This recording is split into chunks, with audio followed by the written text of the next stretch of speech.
Hey guys, I'll be right with you. Just gonna wait a few seconds to get more people in here, and we'll get started as soon as possible.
Just one more minute, guys. Be right there.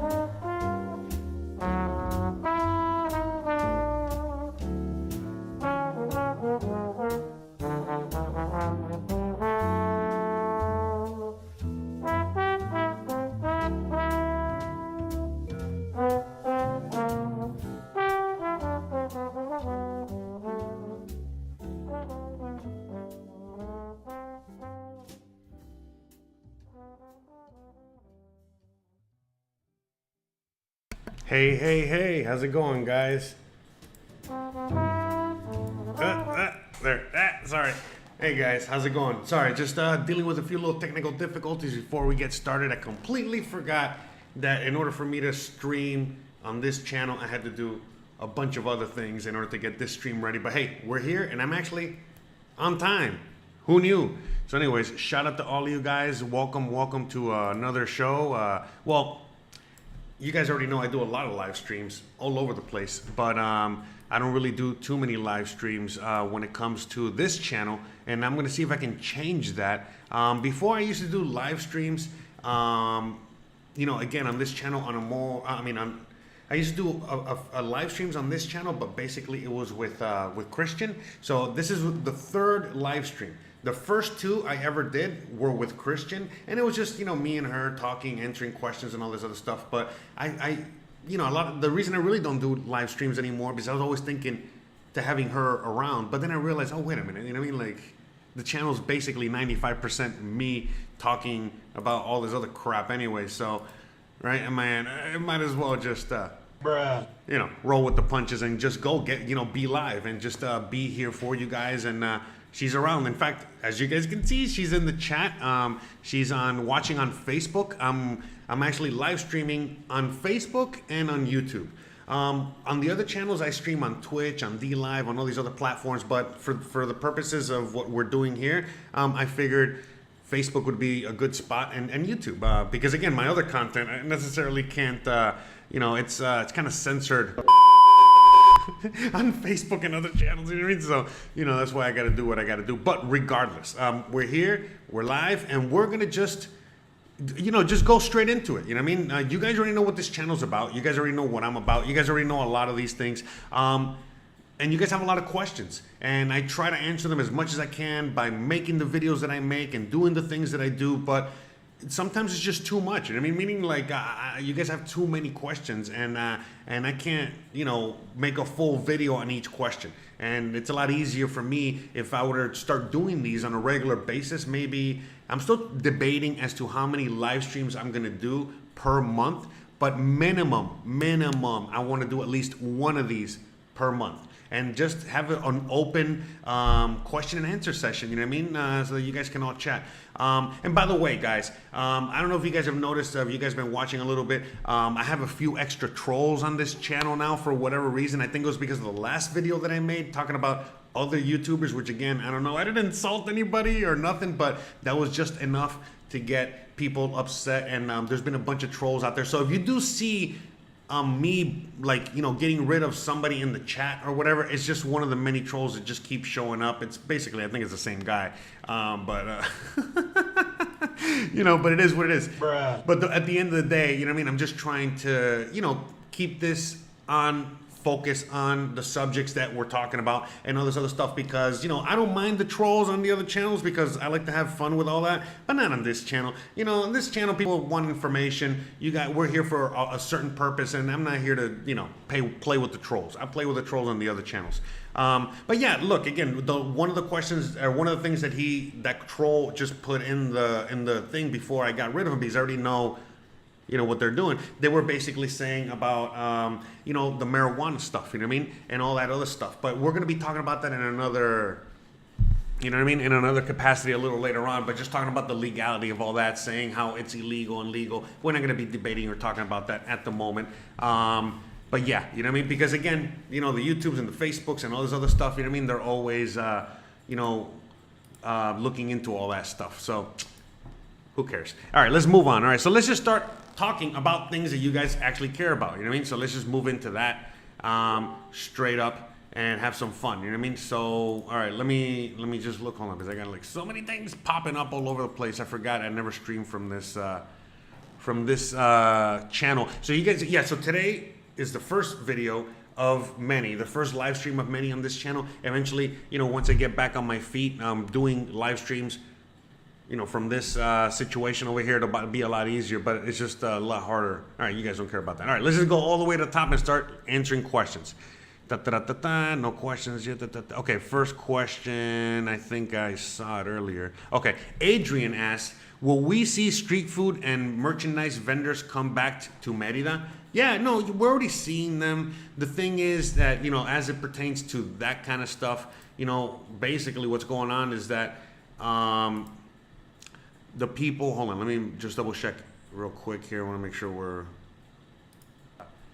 is it coming in live channel? So you guys, yeah, so today is the first video. Okay, it is. I just want to make sure I'm coming in live on Facebook. So shout out to everyone watching me on Facebook and the YouTubes. All right, so about the street vendors and about all that stuff. Yeah, it's already coming back slowly but surely. The thing is that, in certain places, like in El Centro, in certain touristy areas, in certain whatever, now, they are being even more restrictive and forcing these vendors to get licenses and pay fees, whether legal fees or under the table fees or whatever. But anyways, they're just making it harder and harder and harder and more difficult for these individuals out there to go out there and do it. But yes, they're already, coming out slowly but surely.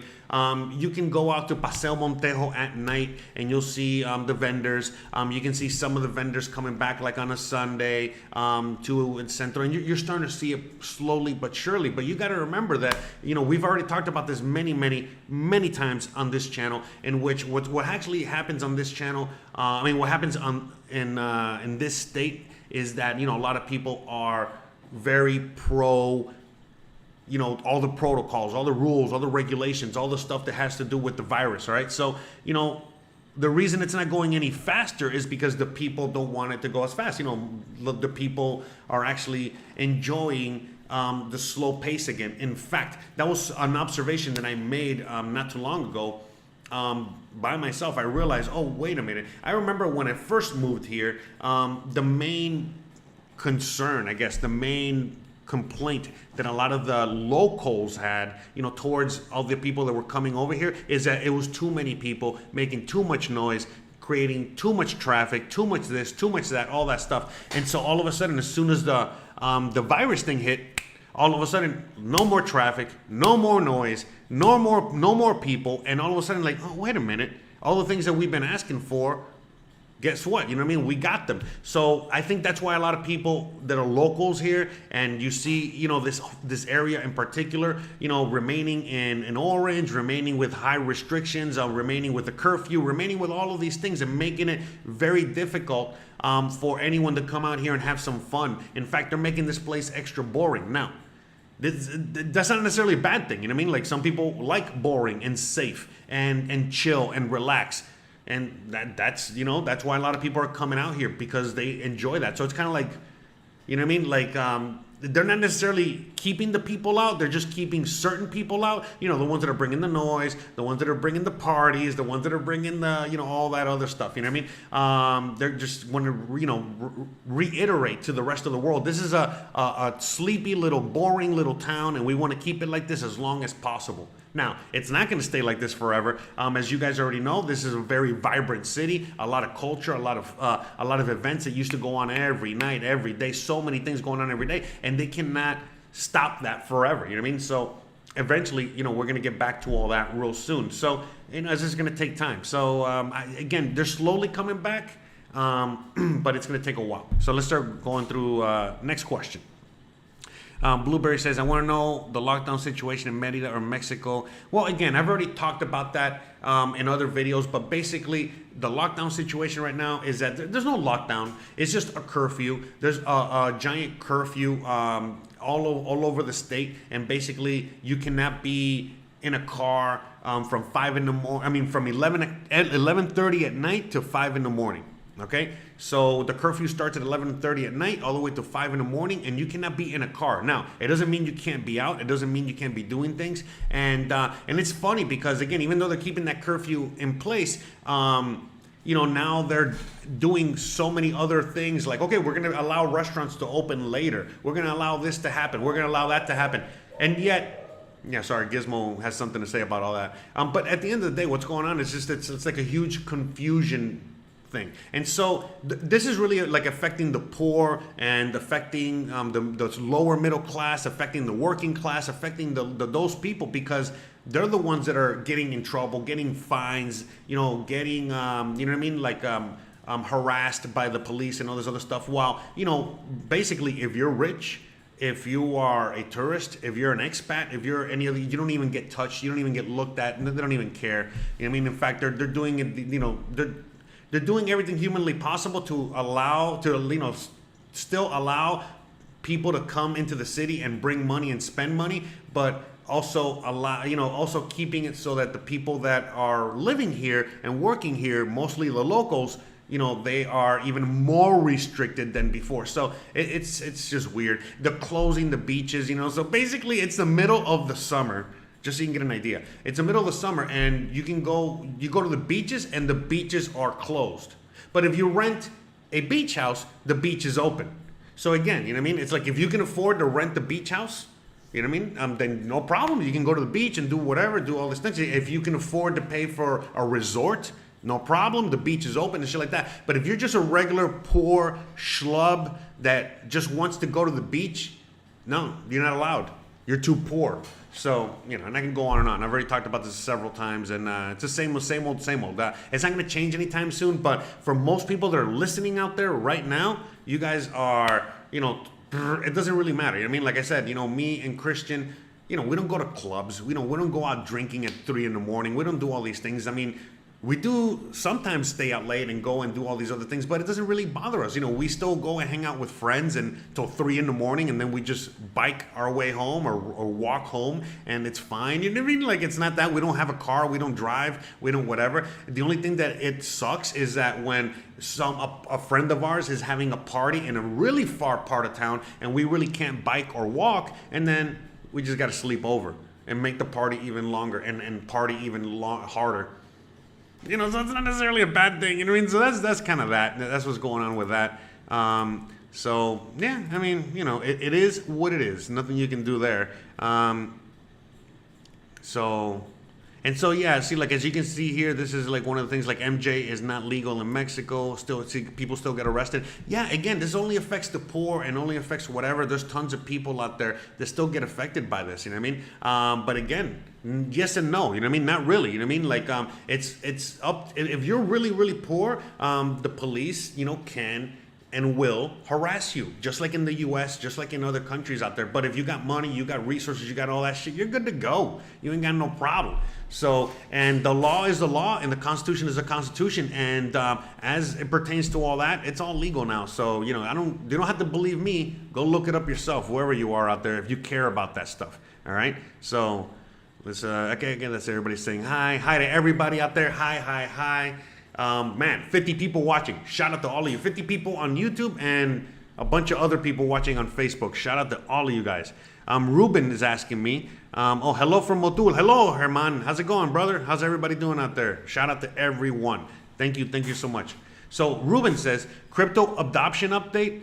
Yeah, crypto's a big thing out here, but we'll get into that in a second. Let me read the whole thing. To your knowledge, are there any debit Visa supported crypto cards being used in Mexico? Not really. I mean, you could find them out there, but the reality is that you don't really need to, okay, first off, Mexico is mostly cash only. If and when you're using your bank card, you'll be using your bank card, and even then, like, it's like, depending on when you're going to purchase, you might have to get like it's a whole complicated thing. It's not like in the U.S. It's not like in Canada. It's not like any other places. Basically, you got to put your fingerprint. You got to do all of this, information giving. You got to like leave blood samples. You got to do all this crazy shit just to get a bank account out here. It's doable. Anyone can get one for the most part. But most people are like, you know what? I don't want to give all that information just to get a bank account when I don't really need a bank account, when everything I can do is in cash. Okay? So that.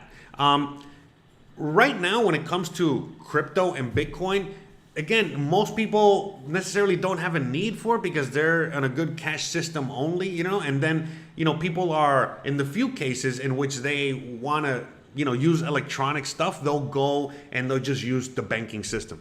You know what I mean? That's it, straight up. No one is really not in this area, maybe in other parts of Mexico, but Bitcoin isn't necessarily a big thing yet. But they're trying to make it a big thing. So, for example, Banco Azteca, which is one of the biggest banks in Mexico, where I buy silver. I'm trying to see if I can find here, I'll show you one of my silver coins. Well, this is an older one, but whatever, silver.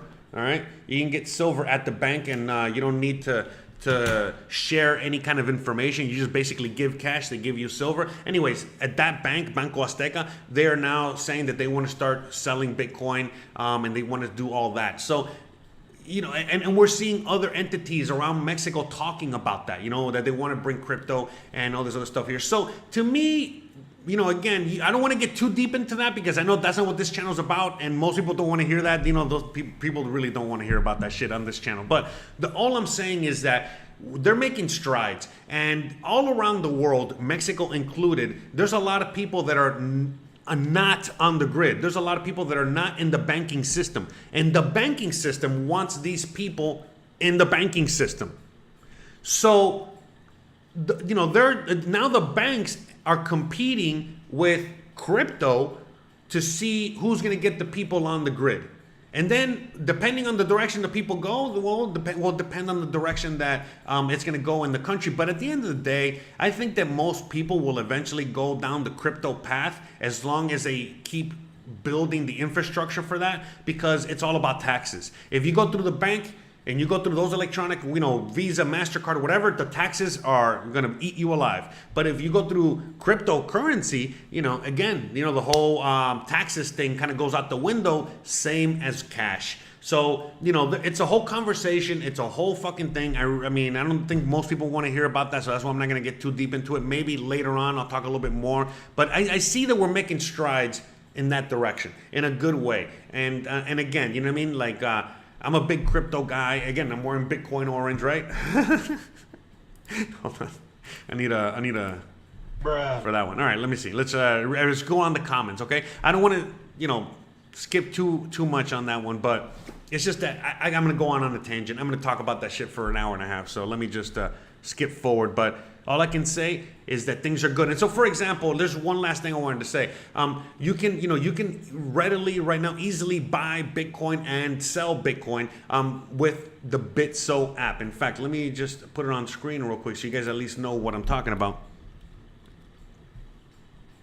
Okay, so this is the way for crypto here in Mexico. Okay, so if you want to use crypto in Mexico with ease, I would highly suggest that you get on Bitso. Okay, and trust me, it's an amazing platform, and it's all 100% Mexican. So I would highly recommend you check out Bitso, and that's it. Look, at the end of the day, the best thing you can do if you want to use a crypto card, like a bank card, but with big crypto on it, is that you get a crypto card from whatever country you're in, and then bring it over here, and you can use it in certain places in which they accept Visa and MasterCard.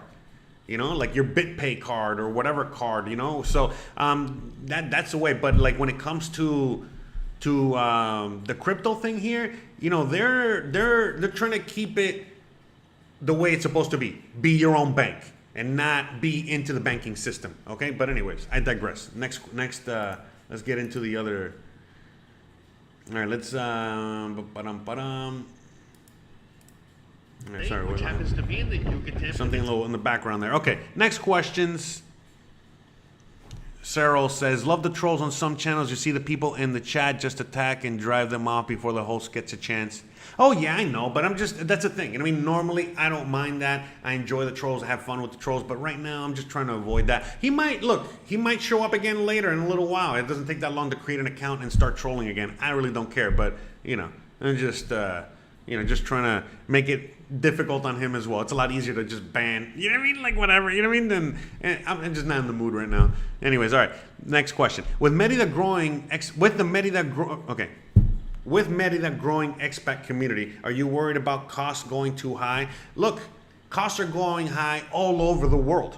Okay, they're just a fact. Okay, so I talk about this on my other channel. Okay, but the whole thing about the cost of living, the cost of everything, that is going up all over the world, okay? Again, as Christian just said, yeah, for sure, normal consequence of gentrification. You know what I mean? The gentrification is happening all over the world, not just here, but again, all over the world in one shape, form, or another.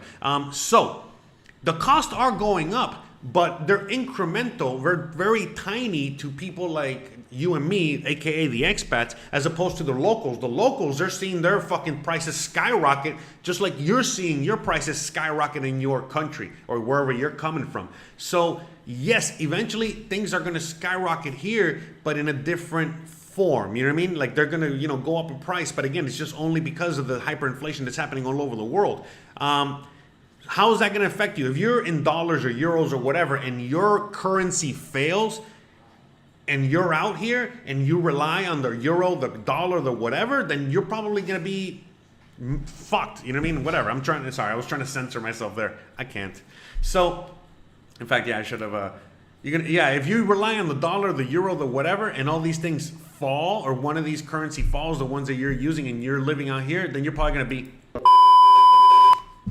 there. Anyways, but that's kind of like it. You know what I mean? But if you're able to have some sort of residual income, some sort of you know what I mean, like a job, money coming in, a business that you set up, you know, if you do anything in which you're protected, you know, you got assets, you got all of these things, you'll be fine. You're gonna survive whatever's coming or your way. But if you're out there and you're relying on your retirement or your pension and that's the only income you have, and you plan on surviving on here on only that, and you don't think that the dollar's not going to exist, or you know these things are going to fall, then yeah, you're probably going to be in trouble. Because again, anything can happen. You know, you might outlast the dollar or the euro or the whatever, or not.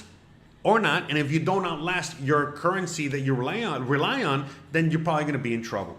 You feel me? So you're out, but the thing is that if you're out here and you're a go-getter, you'll be fine, because again, there's plenty of people that survive on just selling the coconuts that fall from their backyard and selling them out front. So, you know, again, it all depends on what you do with your money, how you protect yourself, you know, how you reinvest, how much you spend, how much you don't spend, how much you got, you know, what assets you have. There's so many things involved. But at the end of the day, yeah, prices are going to go up, and they are going up, but it's because, again, there's another factor involved here, which is supply and demand. You know what I mean? There's a lot of supply. I mean, yeah, there's a lot of people that want to come out here, and there's a lot of demand. You know, again, there's a lot of demand, and the supply isn't as high as you think. So, for example, there's right now over 65,000 properties that are empty. In fact, I'm going to show you real quick. All right, hold on. Let me bring it up over here and show you. But yeah, there's over 65,000 properties right now in Merida. All right, that are. Okay, let me bring it over here. Okay, so as you guys can see, this is like Merida right here. Okay. All right, that's the city. That's the whole area there. Uno segundo. Hold on. Let me get rid of this here. Okay. So that's the city, okay, right now. And there's over 65,000 plus properties and more, you know, of empty homes, overstocked homes all over the city. But where are they specifically? They're in this region out here, all the regions that are outside of the city. You see all of these little gray areas and where I'm pointing out with the mouse, you know, areas like Cholul, Concal, Las Americas, Cauquel, and all these areas, you know, all these areas that are out here outside of the periférico, outside of the periphery of the city. There's a huge glut of empty homes out there that are just growing. And so, but those aren't the homes that are the best. Those are the homes that are like going to be falling apart. Those are the areas that flood. Those are the cookie cutter homes, all the, you know, meaning all of them look the same and everything looks the same. So these are the areas where there's an excess amount of homes. Most people, like you guys, again, I don't know, I don't want to speak for all of you guys, but I think most of you guys want to live where I live, or you want to live, you guys want, come on, get rid of this stuff. Sorry. Okay, you guys want to live out here in its centro, or in this northern area, or around this part, you know, whatever. Anyways, you guys want to live within the city, all right? That's what you guys want to do. You guys want to live within the city. And so within the city, there isn't, and what is it? There isn't overstocked problem. In fact, the problem is that there's more people, okay, more you know, people that want to come in to buy these homes or rent these homes than there are homes. Okay, so that's when you're now going to have a problem where the prices are going up, because it's supply and demand. You know, there's not enough supply and there's more demand. Okay, now eventually that's going to change with time, because a lot of these homes that are for rent or for sale, they're getting remodeled, they're getting fixed up, they're getting whatever, and eventually it's going to start, you know. But all I'm saying is that this city is only beginning to grow. It's going to start really growing. And right now, like I was saying earlier, where the people wanted to keep this area quiet and chill and relax, it's because they know that, you know, they're just trying to hold on to something that, you know, is not going to be here for much longer. You know, this area, since forever, Merida, the Yucatan, has always been in the middle of nowhere, quiet, sleepy, boring, nothing here. And then all of a sudden, in the last like 10, 15 years, it's blown up. And now, because of the virus, things have kind of slowed down and relaxed for a little bit. And, you know, things are about to start, you know, blowing up again as, you know, everything settles down. You know, we're not going to be dealing with this virus thing and all this stuff forever. You know that, right? All this is all just part of the plan in order to get from point A to point B even quicker. So right now, as the city is shut down, they're still building like crazy in order to meet the demand that is already there. So, all right, let me keep reading some more comments. All right, so I hope that answers it. So yeah, the prices are going to go higher. But again, compared to what you're thinking, is not going to be as crazy, you know what I mean, as you might think. All right, so I think you're going to be in good shape. You feel me? All right, let's see. Cyril Arnold says, Jose, could you give us a sense of the growth of expat arrivals in Merida, Progreso, Sesal? Also, are you seeing good properties coming on development? All right, big question, lots there. So yeah, like I said, the growth is getting bigger and bigger. There's more expats coming out here all the time. Let me talk about Sesal for a second. So Sesal was a sleepy little, here, let's zoom out and show you where that is. So Sesal is all the way out here. It's a little sleepy little beach town in the middle of nowhere out here on the coast. Out here, nothing. There's nothing out here. All right. And I made a video about Sesal. In fact, let me play that in the background. That as well. So anyways, so we're gonna play this in the background where we're talking about Sesal. So this area was like, everybody loved it because it was just in the middle of nowhere, quiet, sleepy little beach town, and it's awesome. A lot of people like that. You know what I mean? Like look, I'm from Miami. I didn't go to South Beach. I went to the sleepy little beach towns in order to really enjoy the beach. So with that being said, they just named Sesal a magic city, a magic pueblo, a pueblo mágico, in order to make it grow and in order to increase the tourism. Guess what? Most of the tourists hate it. I mean, sorry, not the tourists. Sorry. Most of the locals hate it. The locals want to keep it the small little sleepy town that nobody even knows about, and are not very happy, and they don't want to be a pueblo mágico. They don't want to be a magic pueblo. So again, this is forced gentrification on this area. And so that's what's happening there. Progreso, something similar. Merida, again, huge. It's growing exponentially with tons and tons of expats coming from all over the place. And then yeah, you know what I mean? It's like, depending on where you are will depend on what the people think about what's coming on, what's coming down the pike. It seems like in Sesal, they're not very happy about this. Places like Progreso, they're a little bit happier. Places like Merida, depending on where you are and depending who you're talking to. If you're talking to the younger people of Merida, they're all about the growth. If you talk to the older Yucatecan, the older Merida person, the older Meridian, I don't even know what the hell they call them. But anyways, they're not happy about the growth. Very few are happy with it. So it's just it's the same old story that you're gonna see everywhere, honestly.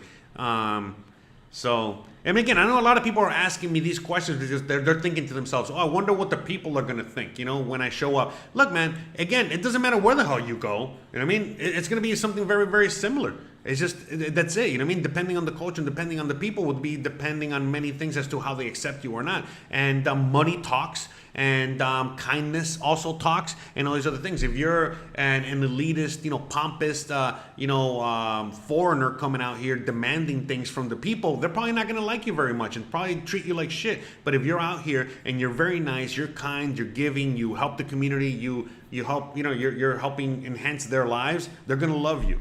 All right, so it's simple as that. So, all right, Lewis is asking me, Leroy, how's it going, brother? Shout out to you. Leroy out there, he's a big fan of the show. By the way, I have a podcast and I have many other things that I do, and he has a radio station, and we are syndicated on his radio station. So shout out to you, Leroy. Shout out to everyone out there, all the supporters, everyone out there. So all right, Lewis says, Merida or Querétaro, which location gets me the most bang for my buck in the purchase of a home? I don't know. I honestly don't know, because I don't know anything about Querétaro. You know what I mean? I just don't know. And that's the thing, man. The reality is that, everyone out there has to do their own research, and everyone out there has to, figure out what's best for them. All right? You can't just be asking a random dude online, what do I think, and then going off of what I have to say, and then it fails. And then you blame it on that guy online. No. Listen, you got to go out there and do your homework, do your research, do your whatever. Querétaro and Merida are completely different cities. They're completely different on the both sides and they're both on different ends of the spectrum, but at the same time, they're very alike on many things. So it honestly just depends on you. If you're looking for a home to live in, you want to make sure that the city you pick is a city you want to live in. If you're just doing it for investment, again, I don't know the Querétaro situation, but I think that area is a little bit more overexposed as opposed to Merida, and there might be more potential. If it's just an investment, Merida might be for you. And there's just many, many things. Again, you might find better workers in Querétaro. You might find not as good, whatever. Merida is turning to be a more first world city. Again, I've talked about it before. Merida is the greenest city in Mexico. They want to be smart city, the first smart city in Mexico. And they're heading in one direction. In fact, not too long ago, they had like a meeting of all the governors in Mexico, and they were talking about the strides that they have made in order to bring technology and bring Mexico onto the grid. And every state around Mexico kind of failed, and the only state that did not fail was the Yucatan. So again, out here in the Yucatan, they're trying to make it just like the U.S. Everybody's on the grid. Everybody has to have 30 permissions to do XYZ. Everybody has to, follow these rules and regulations. You got to pay all these taxes. You got to follow this. You got to register online. You got to get It's turning into that. Some people are okay with that. Some people are not. If you go to other parts of Mexico, it's basically just like, sign here and we're good to go. You know what I mean? And it's still like that here in Merida, but we're getting away from that, okay? Because that's part of the whole agenda, the Great Reset and all this other stuff that we talk about on the other channels, all right? So all that stuff is definitely happening out here, and somewhere like the Yucatan or Mexico or Merida, is moving more in the direction of other countries like the US, Canada, Australia, Europe. But the thing is that we're still in Mexico, so they can only do so much. So that's why you don't really see me complaining much about. If I was living in the US or Canada or whatever, I would be like, going crazy. But since I'm out here in Mexico, I'm like, you know what I mean? Like, like whatever, because the reality is like, it is kind of like whatever, you know what I mean? And so what I think is that what they're trying to do here in the Yucatan is that they're trying to, set this as an example for the rest of Mexico, and then basically kind of build from here and then export all this stuff out to the rest of Mexico. Because again, out here, like just a few miles out, they have a Walmart distribution center. They have a Amazon distribution center. They have, all of these giant, like warehousing and factories and all this other stuff that they're just building all around this area. You know what I mean? So they're expecting a lot. The Mayan train, and I could go on and on and on and on. Right now, it's like there's nothing out here. All right, and you're gonna see 10 years, 15 years, how insane the growth is going to be all out here. So yeah. I mean, this is so much, a lot, all right, going on out here. So next question. I hope that answered your question. If it didn't, sorry, whatever. Well, you can ask another. You can ask as many questions as you want. Don't worry. All right, next question. Combo says, by the way, combos, man. I can go for some combos right now, man. You remember those combos? Definitely can't get those in Mexico. Those are good. All right. Combo says, hey, do you know the price and situation of building materials? Yeah, so building materials are also going up in price here. Not all building materials, but certain building materials, like especially wood and certain woods and certain things like that are not native to this area. Certain things that you might have to bring from outside. Yeah, they're getting expensive, and so. But again, depending on where you are in Mexico, if you're in some parts of Mexico, not really, you know what I mean? Like if you're close to like Oaxaca, you're not really seeing the price of wood go up because, they got forest and they got trees and you can just get it yourself. But in a place like here where you got to import a lot of the wood and import it sometimes from a lot of places like the US, then yeah, unfortunately the price has gone up. But it's not gone up in the, like the crazy prices as you've seen in the US. So, for example, in the U.S., it's tripled. Let's say wood has tripled. So instead of paying $33, you're paying $100. Well, it's kind of like the same here. Instead of paying 33 pesos, you're paying 100 pesos. But again, the difference between 33 pesos and 100 pesos is, again, 33 pesos is $1.50 and 100 pesos is $5. So yeah, it's increased a lot. but it's still $5. It's not $100. You know what I mean? So, you know, I hope that explains, you know, the conversion and the inflation, not just for building materials, but for other things all across Yucatan and Mexico. All right, Blueberry asks, is there a daily newspaper we can check online for Mexico or Merida? Yes, there is. If you are on Facebook, just check them out. I don't know the exact names, but like Yucatan, I think Yucatan Today, Yucatan Magazine, Yucatan, you know, there's a bunch of them. In fact, let me see if I can find some. Hold on. No, let me leave that here. Yeah, because I got to look it over here. Oh, can't show everything, huh? So anyway, so yeah, let me see. But yeah, like just like anything. If you're in the Facebook groups, you should be able to see them already. But just search like Yucatan Magazine, Yucatan, you know, Today, you know, things like that. And then just keep searching, you know, for Merida, Yucatan, whatever. And there's a bunch of yeah, like magazines and expat forums and, you know, all kinds of things, right? If there's anyone in the chat that has more specific, you know, names, can you help Blueberry out, please, and put them in the chat? Oh, there you go. See, thank you, Chris. See, that's my girl. All right, so yeah, Diario de Yucatan, Milenio Novedades. So those are Mexican, though. I think she was asking more for, were you asking for Mexican? Anyways, those are the Mexican ones, but there's also American or English-speaking ones that are written and put out there by other expats that have been living here for a long time. So those are the Mexican ones.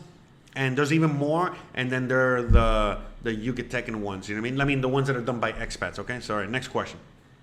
What's up from Real Montejo? What's up, Chicago? Pedro says, I is saying hooped, hops, as an alternative to oofed. Okay, anyways, Hugo! What's up? Hugo in the house. All right, let me see. All right, just going through the comments. Yeah, so Julie says probably more abandoned homes in El Centro. Yes, so there's tons of abandoned homes, not just in El Centro, but all throughout the Mexico area. Hold on, let me, not the Mexico area, sorry, one second. All throughout the middle of the city area. So yes, you know what I mean? Not just in El Centro. In fact, in El Centro, much less because, you know, those are highly coveted. You know what I mean? Around El Centro is a very highly coveted area. So, you know, most of the homes around, you know, all around El Centro, for the most part, you will see abandoned homes, but not as much, you know, meaning that someone owns them, someone's trying to sell them, rebuild them, do something. Now, the further out you go, again, all this is within the city. The further out you go, oh yes, you're going to start seeing all kinds of abandoned properties and homes and whatever. And the difficult part is finding the owners and finding who the real, you know, property owners are in order to be able to purchase this. And sometimes you'll find the owner of a property is 10 people. And you got to figure out how to get all those 10 people to come to an accordance to sell the property, get rid of the property, yada, yada, yada, yada, yada, in order to get the property. So yeah, no, the whole thing is super complicated out here for certain things. Some things not so complicated, but when it comes to like, not just, I mean, identifying an abandoned type property is pretty easy. They're everywhere. But the thing is that like, once you identify one and you want it, sometimes finding the owners or finding the people that actually are the ones that are going to be able to sell it to you, that is a difficult part. But it can all be done.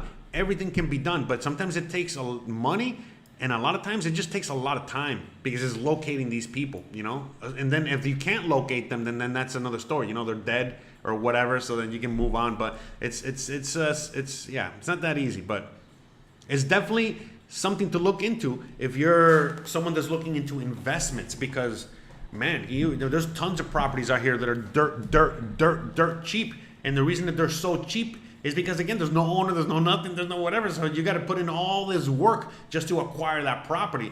But once you do, I mean, my God, you know, you're literally sitting almost like on a little mini gold mine out there. So yeah, it's just, you know, a little food for thought there. All right.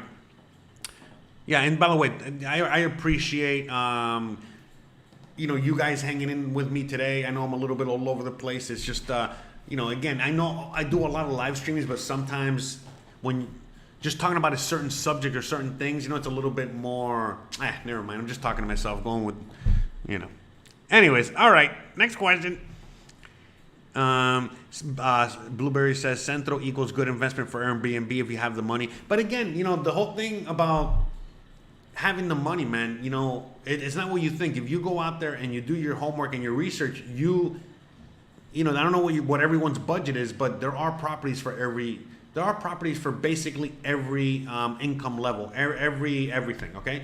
And pretty soon you're gonna start seeing people out here, if they're not doing it already, where they're even gonna be offering loans. So for example, let's say you want to buy a home that's like $100,000 and you only got $60,000, you can get the home for $60,000 and then maybe get like a loan for the rest of the 40, like a private loan or something. And there's just a million things going on. So again, as more expats show up here, the whole market and everything just keeps, also growing and getting more mature and getting easier and easier, for people to do stuff in it. Okay. I'm just reading comments pertaining to Mexico. Okay, so I have a house outside of Merida near Concal. What are your thoughts on using it for Airbnb? I think it's an issue being outside of Merida. Any thoughts? No, it's not an issue. I mean, there's tons of people, man. Look, the thing is, it's like, so many people talk to me all the time about all kinds of things, when it pertains to, again, Merida. So a lot of people, they want to come out here and they want to rent a home, and they don't want to be in el centro because it's too expensive. They don't want to be in this area because it's too expensive. They don't want. So all of a sudden, they'll find a home over there, by Concal, all the way out here. You get what I'm saying? And it's very, very, very, very cheap, because you're going to have to put it very cheap because, unfortunately, you're far away. People will rent that home. You know what I mean? Now, whether they're going to be happy when they get that home or not, that's another story, because it's just of how far away it is from everything else. But you got to remember, okay. Hey, hold on a second. Yeah, sorry.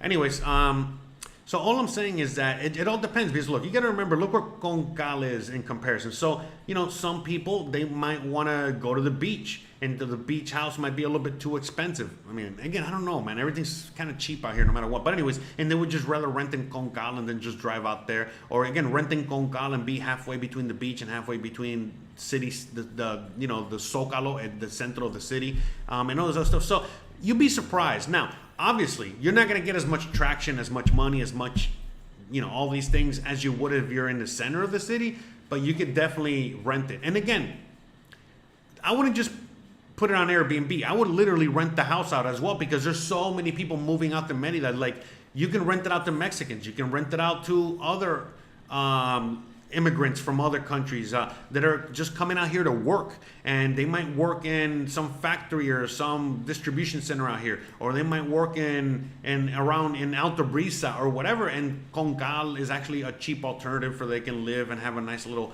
so don't just restrict yourself to an Airbnb. If I were you, I would just put it everywhere, and then just make sure that you're making money and not losing money. All right. Clay says, I want to live in the most true to Mexican culture part of Merida. Then you'll probably be in the south. It'll probably be a good area, southeast. So here, anywhere out here. Anywhere from this area where the mouse is. Now, the further south, the more deep you're going to get into, Merida for real. But anywhere within the periphery. Anywhere within the periphery, in the southeast of the city, from the center, southeast. Okay, so this whole area, that's a real Mexico, Merida, real, you know what I'm saying? What you just said, okay?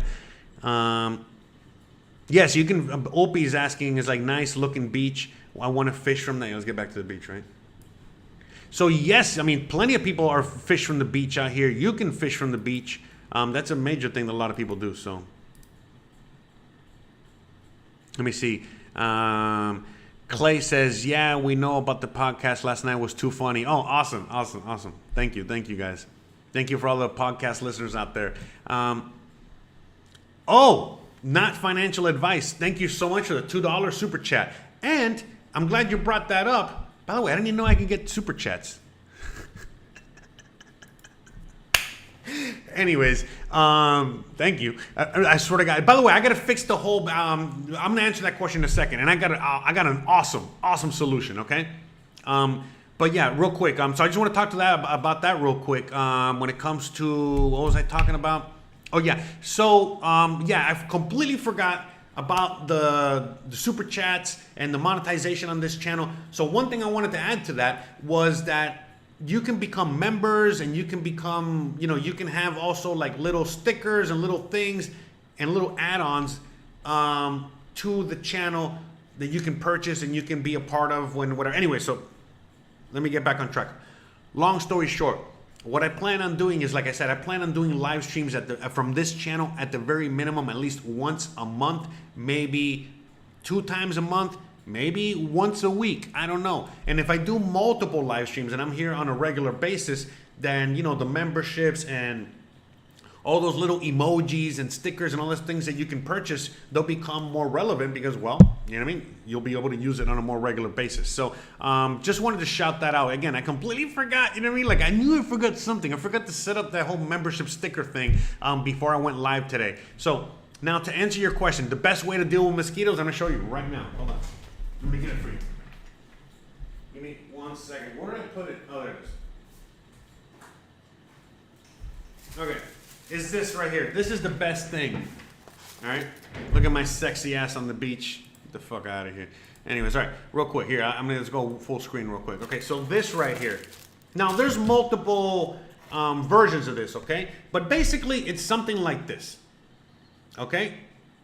And you're going to get something like this. Okay, and then what you do is that they give you these things right here, and you just slip them in and slip them out. So basically, I used to always, I mean, that was like one of the main things that I hated about here. And I mean, I'm used to it because I'm from Florida, whatever, you know what I mean? I'm used to bugs, but man, the flies out here, bro, they're on another level.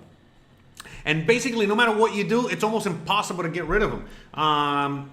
Except for this. I just discovered this like a few months ago, and my God, has been a savior. So basically, whenever you're at Walmart, Soriana, Chedraui, any one of these, any store out there, you're going to be looking for something like this, and you're going to find it in the same area where you're going to find Raid, the roach traps, all that stuff, all the insect stuff, you're going to find this, and it's really cheap.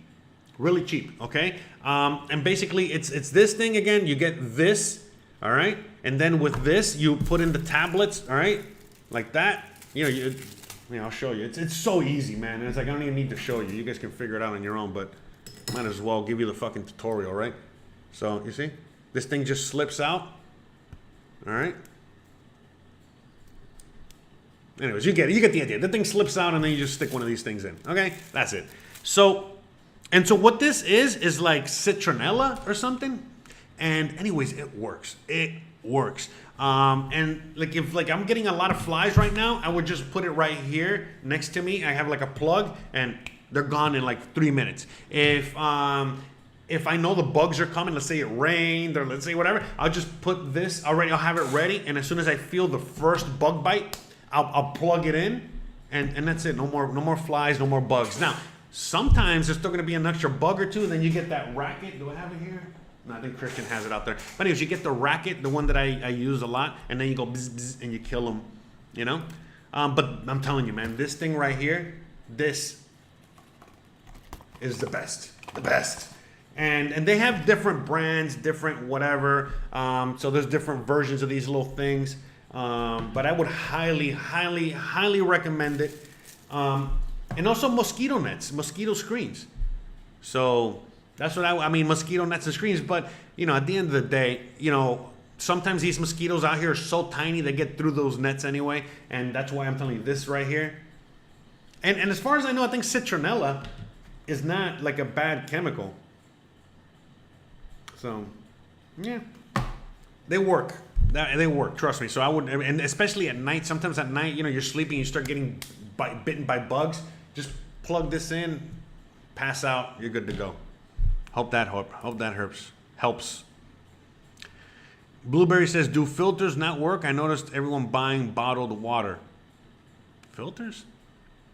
Oh, for water? Well, Yeah, I mean, just buy bottled water. I mean, you can get filters, you know, like the thing is, it's like, remember, the reason things are so cheap in Mexico, the reason is because you don't have all those modern comforts you do at home. So, you know, you could literally just, you know, outfit your whole house, you know, with a water pressure system and a filtration system, and have all that shit. I got filters out there, but again, it's just filtering certain things, not to filter everything. But you can get your house all outfitted for that, but it's going to cost you a lot of money. And yeah, you'll be able to drink from the tap, no problem. There's plenty of people out here that have it done like that, and it's cruel, you know what I mean? Sometimes it's like, they'll give me water from the tap, and they tell me, no, it's filtered, it's this, it's that, and I'm still like, whatever, you know what I mean? But like, whatever. And I'll still drink it.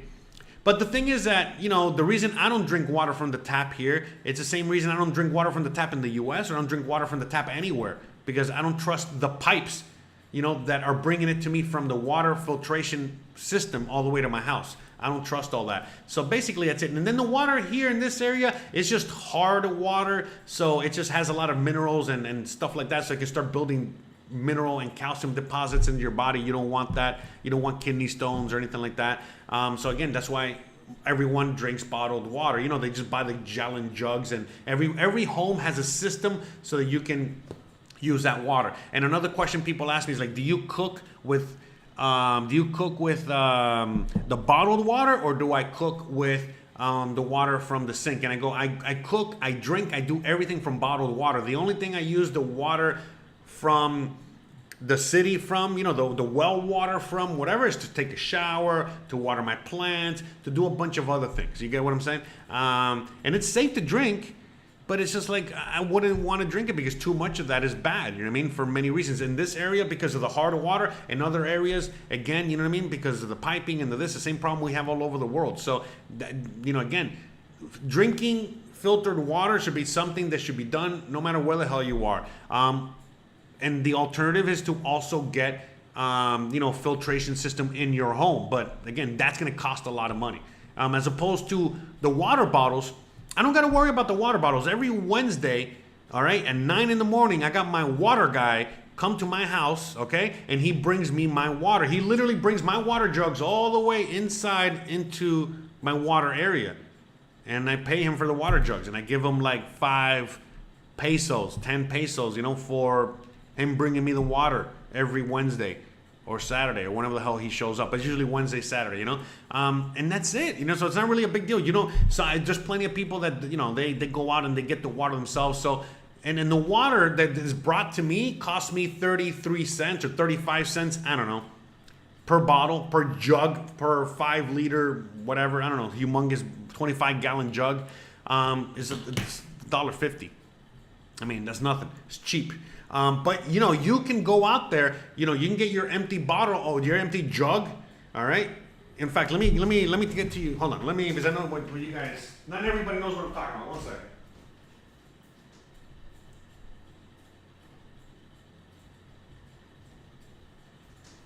So these are the water jugs right here. You see? This is what I'm talking about. Now, let me show you real quick on the. Okay, so these are the water jugs, okay? So this is, they bring it to my door, okay? And I keep multiple in my house to make sure, you know, still a little bit prepper-ish. Anyways, I keep multiple of these. I'm not running out of water. So I got water, and then, like I said, they come, and then that's it. You know, it's $1.50 to have the guy bring it into my house and into my door, whatever. Now, if I'm extra cheap, I can get this filled for 50 cents. But I gotta go and fill it myself. So I gotta go to a special little area. It's like a couple blocks from here, literally right next to the beer place. So, you know, just I go there and and that's it for 50 cents. And then I gotta carry it like this, you know. Get a little workout, all right? So I can do that. Okay, Dino is asking me, how would you compare Merida with Mexico City in terms of tech innovation, job opportunity? Asking because you mentioned Merida aiming for a smart city. So, yeah, you know, like, look, man, Mexico City is a beast and look, I'm not Mexican. I'm not from Mexico. I don't know that much about Mexico. And the reality is that what was I saying? Oh yeah. Mexico City has like 25 million people, or it's a beast of a city. It's a beast of an area. It's hard to compare that with Merida that has like 1 million people. Okay, and that's stretching it. Okay, all right. So the reality is that they're in two completely different leagues. In fact, if you really want to talk about it, I think that the tech innovation hub of Mexico is in Guadalajara. All right, but that's another story for another day. Because again, I'm into Bitcoin, I'm into tech, I'm into all that shit. So I think that if for anyone that's really, like you said, tech, jobs in tech, innovation, job opportunities, and all this stuff. Yeah, there's some out here, and they're growing, and you're gonna find a lot more of that here than, let's say, Oaxaca. You know what I mean? But honestly, if you're really young and you're moving in that direction, you're probably better off in Guadalajara or even Mexico City or other places, because it's like you cannot compare, man. You know what I mean? You can't even compare one with the other. I mean, just like in Mexico City alone, the innovation, all the amount of people, all the things going on, it's never stops. I mean, that's the place you want to be. And in Guadalajara, it's because there's a lot of people that are in the tech industry, and it's almost like a little Silicon Valley from what I understand out there. So that's where you want to be. Now, what's going on about the whole smart city in Merida, that's not necessarily the tech people that are coming out here to make this a tech city. That's coming out here to make this a smart city. The people that are, the whole smart city thing is that they want to turn this into, I don't know, like China, New York, you know what I mean? Places like that where they got cameras everywhere, where everything is monitored electronically, where they have, all of, they got bike lanes, they got all these electronic everything. They want you to start everyone to be on the grid, be, on some sort of special whatever. And I could go on and on and on and on. Basically, again, the whole smart city, idea of what, you're seeing in other first world countries. And the reason that they would be able to do that here is because not only are the people very submissive and lay down and they're totally for it, but the whole idea of, in order to do that, you got to give up a lot of your freedoms and a lot of your private information, and the people out here are more willing to do that than in other parts of Mexico. You get what I'm saying? And then just trying to push that whole agenda out here. And then it's a lot easier to do it here because it's small in comparison to trying to do that in Mexico City, which would be literally almost impossible. The only way that Mexico City would be able to get to that point is once, Merida's like that and a bunch of other cities start getting like that, and then eventually, it'll happen in Mexico City because it's huge. And again, the smart city thing is not, it's not like Silicon Valley. It's not like when I say smart city, I'm not talking about the fact that this city is gonna be pumping out all kinds of tech and innovation and all that other stuff. No. What I'm saying is that it's gonna be more of like the control. You know what I mean? And that stuff. And so again, good and bad. It's good and bad. It all depends on how you're looking at it. So that's what I see and that's what they say when they're saying smart city, when they're saying a green city, when they're saying all these things. You got to look at Seattle. You got to look at Portland. You got to look at San Francisco. You got to look at New York. You got to look at all these cities that are also in that same, umbrella and the realm. And then that's what they're trying to push out here in one shape, form, or another. And not just that, but other European cities. There's other European cities out there in which there's no cash. It's a cashless society, and I can go on and on. So remember, if you're Mexican or you know anything about Mexico, Dino, you already know what's up. They might be saying one thing, but whether they accomplish it or not, that's a whole different story. You know what I mean? Remember, the governor out here and the people out here are trying to push this agenda, trying to push all these things out here, but whether they're going to accomplish it or not, I don't know. I mean, think about it. Are they going to be able to really get everybody on the grid if like half the people here, barely even have a bank account or live in pueblos, and I could go on and on. So they still have a long way to go, but they are trying to implement this stuff here. So the people that are coming out like from the US, from Canada, from all these other developed places, even Mexico City, they come out here to Merida and they're like, oh wow, they have Uber, they got Didi, they got this. Oh, wow, I can pay with my, Samsung app. Oh, I can pay with my Apple Pay. Oh, I can do this. Oh, I can do that. You know what I mean? That's what I'm saying. All that technology, whatever, but it doesn't mean that they're developing it here. It's more like they're using this as a experiment, as a playground in order to launch a lot of this stuff and allow it to grow and do something here. So, and then export it to the rest of Mexico. That's what I see. But we'll see. We're gonna, I don't know. I'm just kind of guessing, and from what I can see already, and what I've seen, and what I know, and this is my opinion going forward. But it would not surprise me at all if this is exactly what they're doing out here. I mean, that's what I think. So, Susan says, I am wrong. Probably. I'm wrong about a lot of things. I don't know what she was talking about in particular, but you could just, probably everything. Right? Okay. Bella is asking, what is the median age of the population in Merida? I don't know. Honestly, I have no idea. You know what I mean? And there's something we can ask on Google. By the way, look, you know what? We're going to do it live on air. Okay? Because a lot of people are always asking me things like that can be easily, searched for. Now, I'm not picking on you, Bella. But there's a lot of people that are asking me, they ask questions like this all the time. So you're asking me, I'm going to type it in. So whenever anyone has a question like this, you got to remember, guys, if anyone that watches my channel, I'm not out here telling you all the, I'm going to a museum and I'm going here and I'm giving you all the details and all of this and all of that. I'm giving you like the perspective of someone that lives out here. And that's it. You know what I mean? I'm just giving you my perspective, my whatever. So, like the median age, I don't know. And honestly, I don't care. But for the purposes of the experiment of what we're doing here, I'm gonna do what I tell everyone else to do when they ask me a question like this. What is the median age of the? Or if I feel saucy that day and I'm like, I want to answer it, this is how I will answer it. So this is what we do. I go to, in fact, let's make it even more. Okay, so we go to Google. Okay, and then we go to Google, and then I go, what is the median age for Merida, Yucatan? Okay, because there's a bunch of Meridas out there. So, data, okay, boom, boom. So here we go. Population is under 1 million. Median age, let me see. Where would that be? Population. Okay, population. Okay. So there's more females than there are males. Okay, the total population of Merida is almost 1 million. The age ranges that concentrated the largest population are 20 to 24 years old. Okay, so look at that. So the largest group is 20 to 24 year olds, then 20 to 25 to 29 year olds, then 30 to 34 year olds.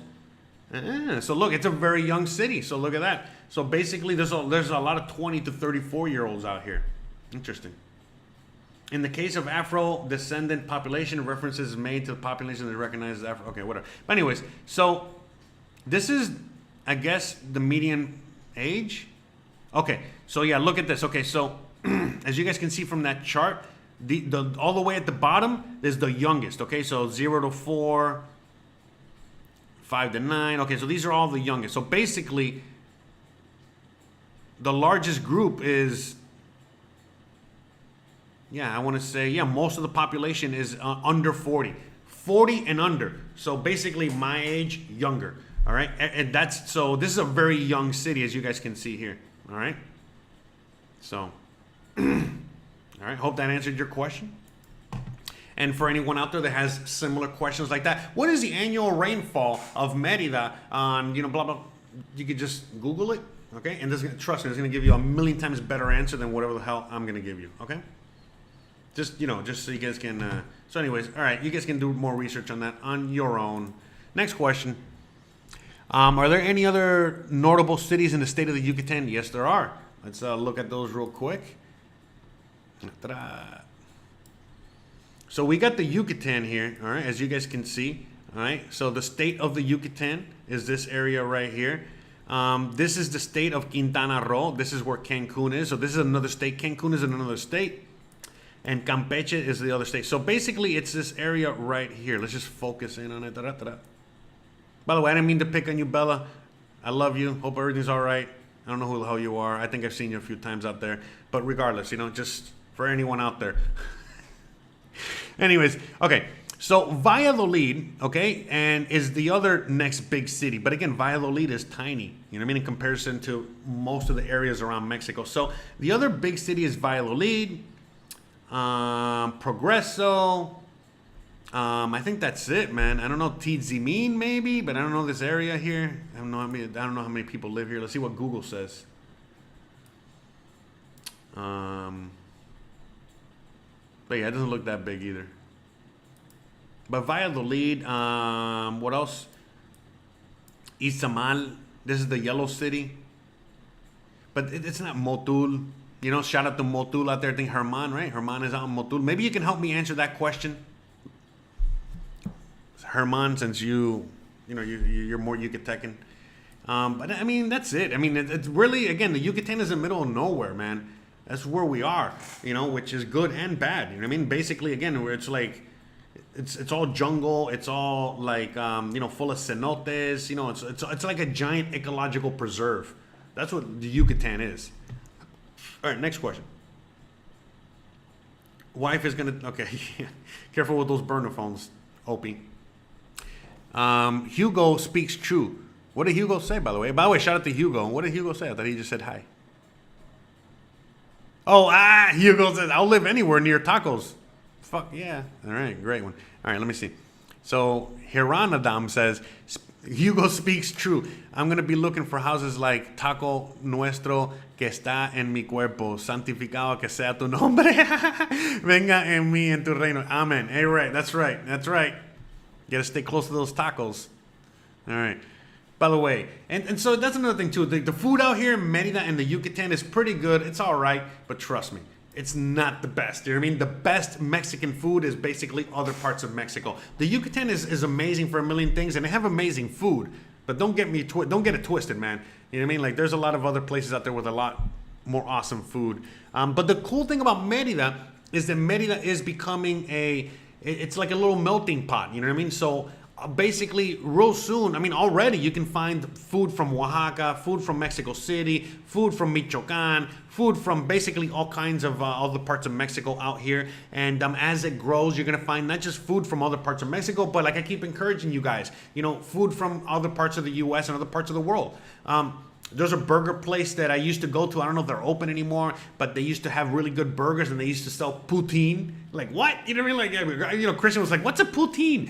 So for anyone who doesn't know what poutine is, that's like a Canadian delicacy. It's just French fries and gravy and cheese. My God, so good. Anyways, and he was selling that. I encourage you guys out there to, like, hey, if you like Philly cheesesteaks, sell Philly cheesesteaks.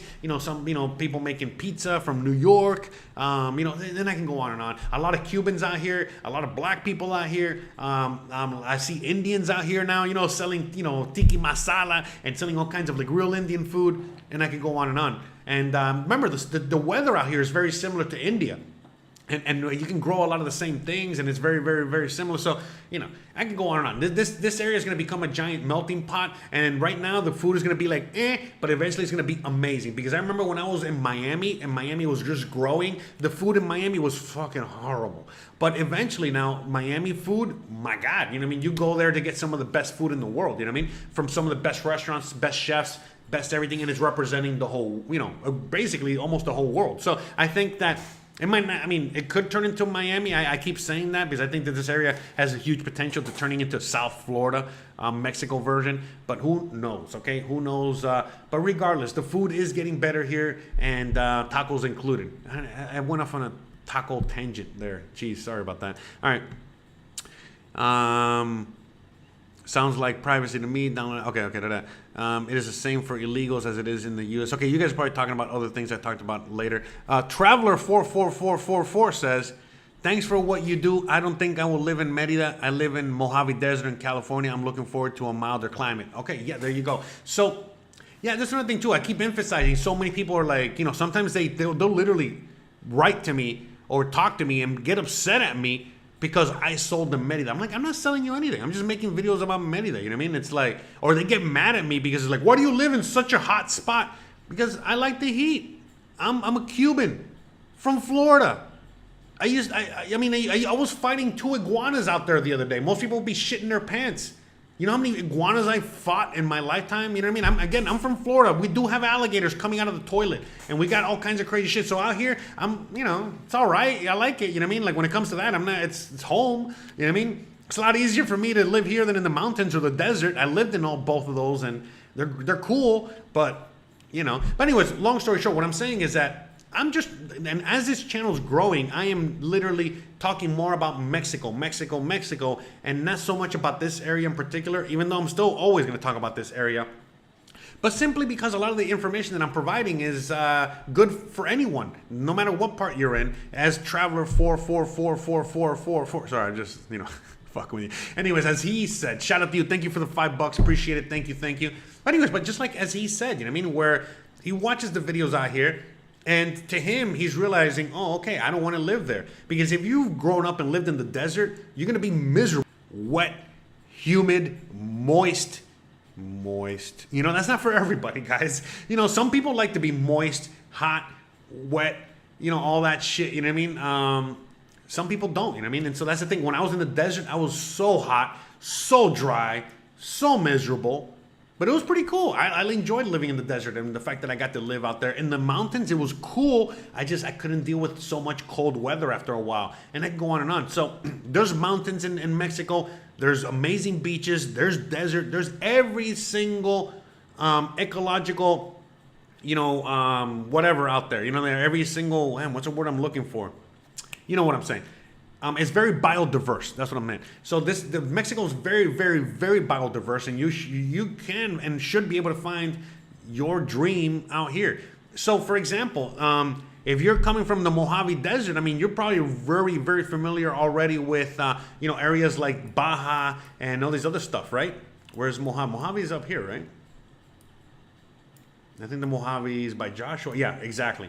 Yeah, I know this area very, very well. And if you're from the Mojave, if you're from this area, man, basically Baja California is amazing.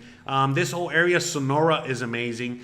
Because again, look, you're in the desert, but then at the same time, the mountains are there, and you got all this other stuff and all this other stuff. So I know people that live in Hermosillo, and they're very happy and stuff like that. And again, man, a lot of people are like, oh my God, that's Sonora, some of these horrible, horrible places. Well,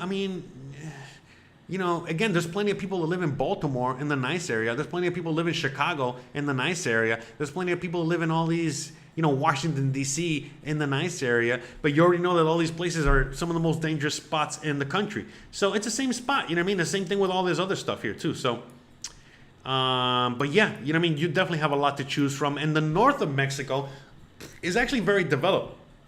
The north of Mexico is actually very, very similar to the U.S., So what do I mean? Like, as you're driving around all these areas in the north of Mexico, you're going to find a lot of Walmart. You're going to find a lot of American stuff. It's going to be a lot more Americanized culture. And this is going to be a lot more of what you're used to, especially if you're coming from the Southwest.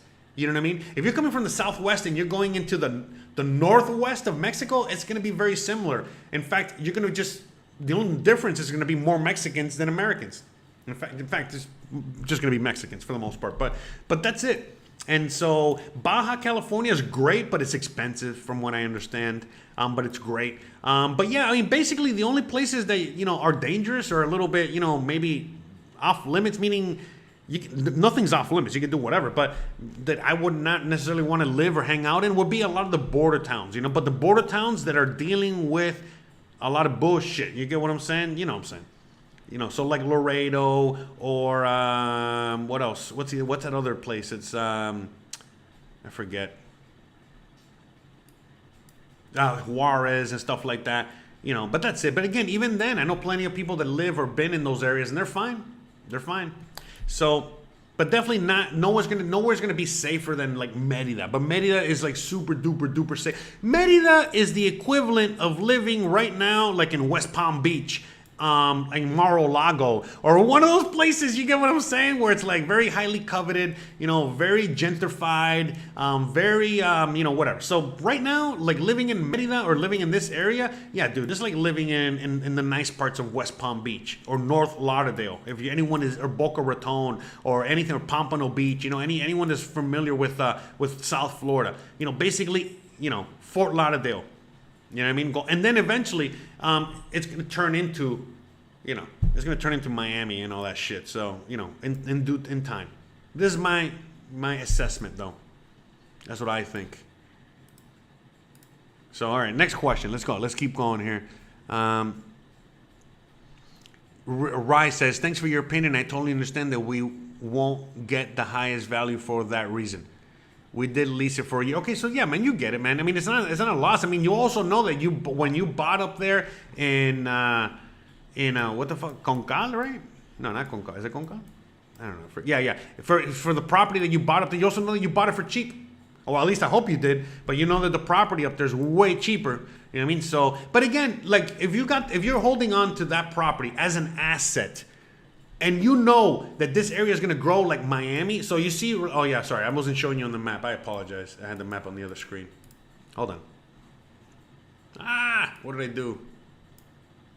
Hold on. Hold on. Give me 1 second. Let me fix this here. Okay. Okay, I think we're good now. All right. All right. See, even the computer trolls me sometimes, you see? Freaking computer. Bruh. Okay, but anyways, so as you guys can see here on the map, okay, this is the north. Okay, so this is Merida, okay? And this is Progreso all the way up here. You see where, okay, that's Progreso, okay?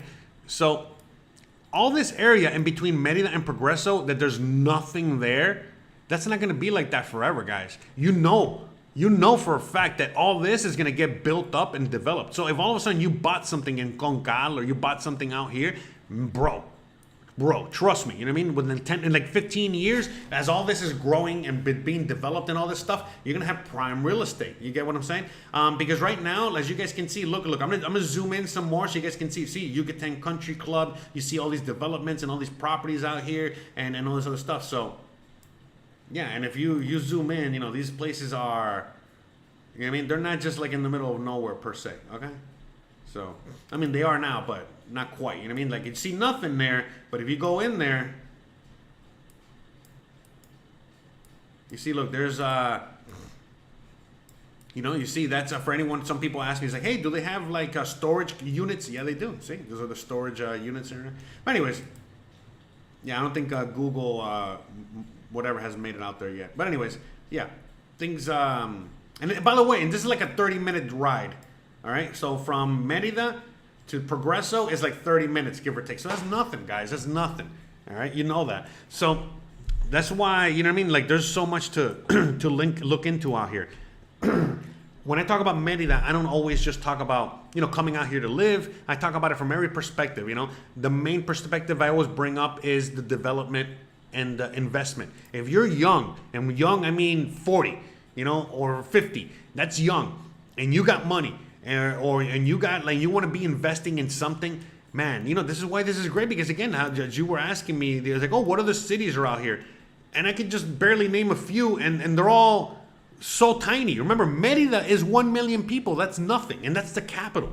So all these other places, they have not many people, but this area keeps growing and growing and growing and growing and growing. And remember, back in the day, like a place like Miami had like a handful of people. Look at Miami now. Same as so many other places out there all around the world. So, and things are growing faster nowadays and so on and so forth. So again, just look at China. Look at all these places where things are just growing like that, and how we build things nowadays all over the world. So things are just growing fast. So anyways, all I'm saying is that all this is going to keep getting developed. And remember, they're building that Mayan train, which is going to, you know, encompass all of this area out here.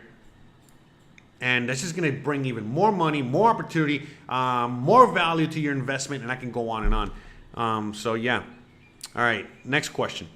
Joe says, have you ever met any of the big shot narcos that we see in the Netflix series? No. No, I haven't. Why would I meet? No. Anyways, and again, That's how you get yourself in trouble. You know what I mean? That when you are trying to do silly things like that, or trying to even get involved in anything like that, whether it's whatever it is in any capacity, that's when, you know, people out here get in trouble. So, but a great question though, great question. But short answer, no.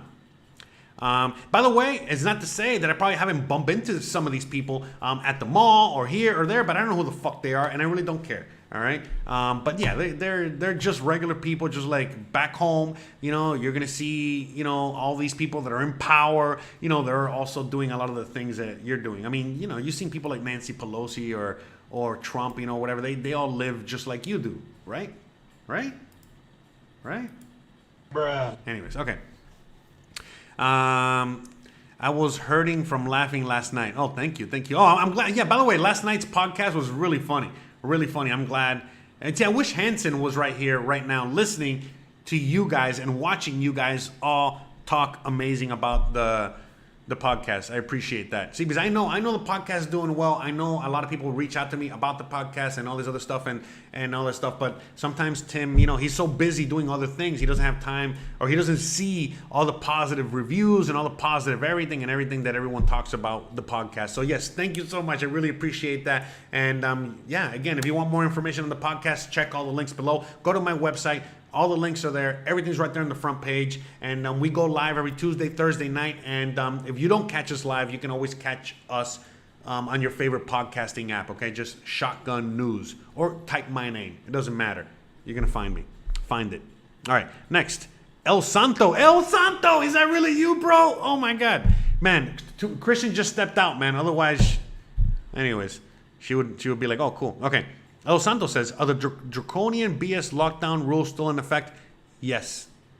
Yes, they are. But again, the thing is, it's like, it's not affecting everybody. You know what I mean? Like I've already said many times, it's not affecting me. It's not affecting plenty of people out there. It's only affecting the poor, the lower middle class. It's affecting the people that cannot bribe a cop. It's affecting the certain people out there that have to take a bus from the mall all the way down to their home, and they have to walk an hour and a half at 12:30 at night in order to get home because there's no bus service because of the curfew. Again, it's only affecting the poor, but it's not affecting anyone else. You know what I mean? I've already talked about that earlier and all that good stuff. So yeah, it's terrible.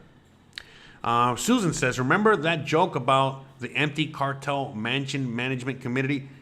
I have no idea what the hell you're talking about, but please, you know, give us some more context. That'd be great. Citronella is a plant. Okay, so there you go. So again, just going back to the whole fly thing, just get yourself this citronella plug-in thingy. I think this cost me like $3. The best fly mosquito repellent I have ever purchased, and I don't have to rub anything or put anything on me. It's amazing. All right, I'm trying to, you know, I see so many questions, so many people, so I'm just trying to see if I can, you know, make my way down. Okay, where does the bottled water come from, meaning the source of the companies are using it? Okay, so great question. So where does this water come from? A lot of these, so I think this one is Coca-Cola, so it comes from the Coca-Cola plant, and there's so many, let me see, is this Coca-Cola? I'm not quite sure. Or no, maybe not. Maybe it's not Coca-Cola. Maybe it's just Cristal on its own. But the point is that they have their own plants, they got their own filters, they got their own pipes, they got their own everything, okay? And then this water is literally filled at the plant, put on the trucks, and then the trucks bring it straight over here. So there's no pipes, there's nothing else that's getting in the way. So the water is basically, you know, clean, filtered, the whole thing, the whole nine, and then, you know, brought straight over here. And then on top of that, in the Yucatan, we have natural water all over the land. Remember, we have the cenotes, you know, the underwater. In fact, I'll show you. We have the underwater watering holes and all this other stuff. As you guys can see, you're going to see in this video here, I'm going to be playing in the background.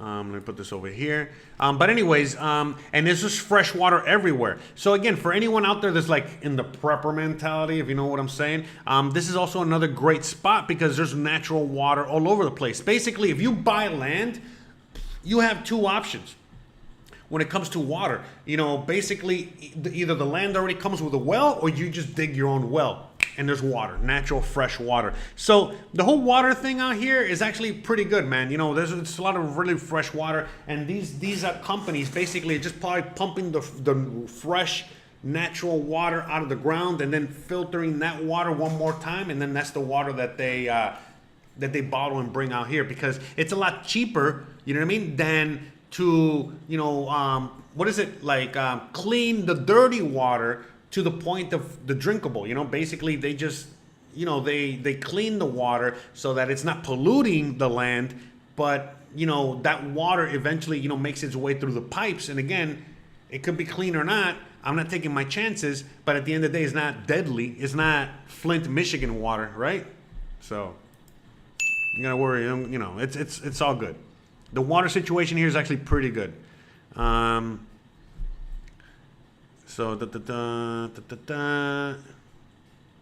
no, water is extremely cheap, guys. Yeah, water out here is very cheap.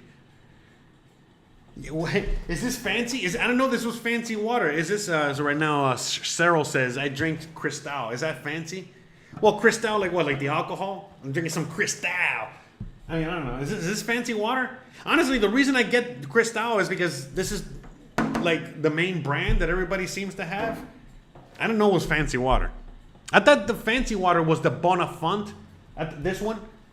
I thought this was the fancy water. You see this brand. I mean, it looks fancier. It's all the same. So it's just water. They all taste a little bit different though. So depending on how, I mean, I don't know how they filter it or whatever, but they all do taste a little different. I like the Cristal taste. Okay.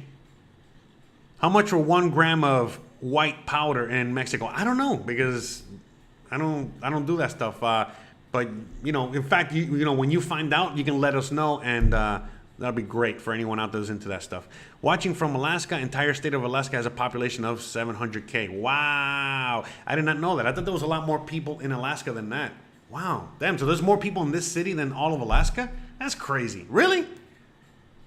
Huh.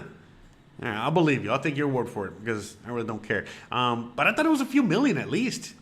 Really? By the way, sidetrack, you know, just talking about the stuff I talk about my other channel. If the shit really hits the fan and it gets really bad in the U.S., I think a lot of Americans will just end up going to Alaska and just setting up the, you know, the last frontier, the country all the way up there. You know what I mean? And that'll be the new America. So. Oh, what's up, Tangerine Travels? Shout out to you. Thank you so much for joining us today. Appreciate you. Man, that must have been a while ago. My goodness. I am so slow with all the questions, huh? All right. Wow. Shout out to everyone out there. Are small 1 to 2 acre farms outside of the city common? Yeah. I mean, how can I rent or lease land for farming? Okay, so I'm not the expert there. But if you're really interested in that, again, you know, on my website, I got links to people that literally, you know, deal with that kind of stuff, you know, AKA lawyers, realtors, and all these other stuff that are really into that. But yes, they're available. Yes, they're common. In fact, what's more common is for you to just get land and then building a farm or creating a farm or doing whatever the hell you want to do out there. So that's typically more common, but yes, super common, it's so many people out here are so self-sustainable. So that's another awesome thing about living out here, you know, again, with the whole prepper thing, you know, with the water. Well, same thing with the food. You know, out here, let's just say that the trucks stop and there's no more supplying the Walmarts and the Chedrauis and the Sorianas and all the other stores. It doesn't matter.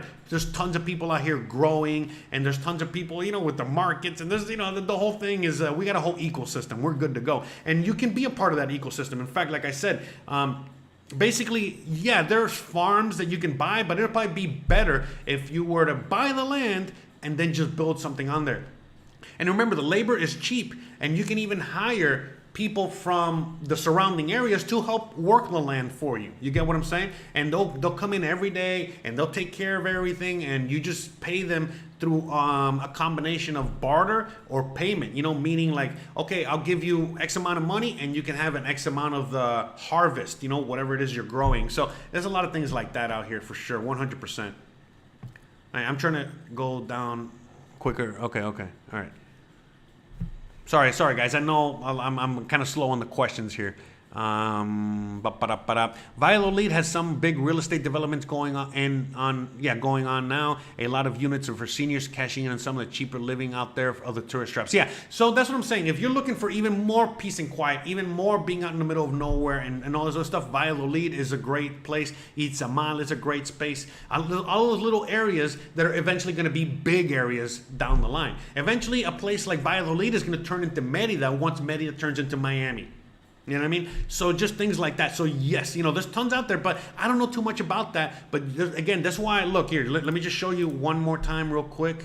I know I haven't shown you, but for anyone out there that still doesn't know, you can just go to my website, okay? All right, boom, right there on my website. All the videos are there, the podcast, the whole nine, everything's there. And then you go up here where it says Free Merida, Mexico, all right? Right there, and then right there, these are all the links, okay? We've already talked about this. I made videos on it. This is all the links to all the real estate stuff. Here's the lawyer. Here's a dentist. Here's a doctor. Here's some real estate. Here's some of my favorite places to eat. Again, you just click, boom, and it'll take you there, okay? Other stuff, Amazon Mexico, and I can go on and on. Okay, so, and I'm gonna keep adding to this, as I go on. But the point I'm making is that you go to, like, let's say the Viva Anuncios. We're talking about land real quick. Okay, so let's just talk about that. So right now, we're just gonna leave this empty. Okay, I'm not even gonna just Merida empty. Buy. Okay, we're gonna look under buy. Look. Okay, so we're gonna see. So I can show you what's out there. Okay, so you can get an idea. So let's just go out here to the middle of nowhere. Okay, and then. How can I search again? How does it? Oh, there we go. Okay, so you're starting to see properties out here. So look at this place right here. And this is in pesos, guys, okay? But that seems expensive. What the hell? Hold on. Yeah, these places are expensive. In the middle of nowhere. Okay, let's go with this one. 40,000.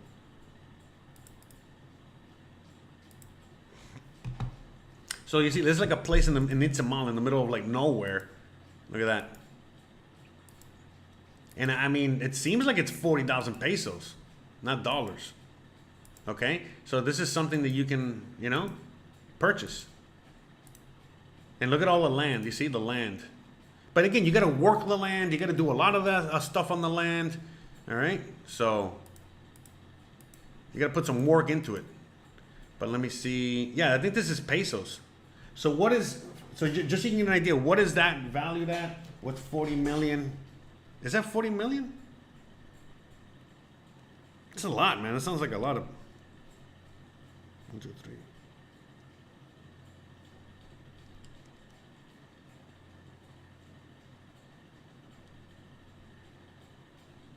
That's $2 million now, man. Get out of here. Get the fuck out of here. So anyways, yeah, that's why you got to do a lot of research, all right? I'm just out here looking around, and I'm not finding anything even remotely close to something. I thought it said 40. All right, this is where we need the K. We need the little K behind it. No M. M is million. Okay, there we go. This is something more like it, okay? So this is, let's just say 1 million, okay? So what is 1 million? 1, 2, 3. 1, 2, 3 divided by 20. So this would be $50,000, all right, guys? $50,000 US, and you can get yourself this little home. Look at that. Well, look at that. That's actually not that bad. No, but see, what is this, though? You know what I mean? Like, it seems like they're... Yeah, I think this is what you were talking about, right? Cyril, I think there's something like this where they're selling like little developments and stuff like that. But still, for $50,000, you can get yourself a little development with some land, and you can do some stuff out there. So... yeah, I don't know. Again, that's the thing. These are things that you need to personally come out here and look for. Once you're out here, once you're living out here, then you need to go out and do that research. And whether you're going out there on your own or you're going out there with a realtor or some other people that, are into this stuff, you can find a lot of these things, that are very, very reasonably priced or very overpriced. If you're looking, look, the thing is like this. If we're looking online, If we're looking online, you're not going to find anything cheap. In fact, let me see if I can find the prices. Hold on. Let me see. Let's maximum 1 million. Right? 1, 2, 3. Okay. Let's go with maximum 1 million. We're only going to do like another minute on this, okay? So maximum 1 million. Let's bring it back over here. All right, and then you see, yeah, when you put maximum 1 million, you're starting to see a little bit more. There you go. There you go. Okay, so you see more variety. Okay, so that's why you got to play around with it a little bit. And let me turn the AC on. It's getting so hot. Woof. Speaking of living in a... Okay, so look, this is what you can get for $450,000. So this is $25,000 US. This is what you can get for $25,000 US. And this is in the middle of nowhere, guys, all right? But still, look at that. At least it has a road in front of it. You see? There's not much, but it definitely comes with some land. So, you see, it's in that area there.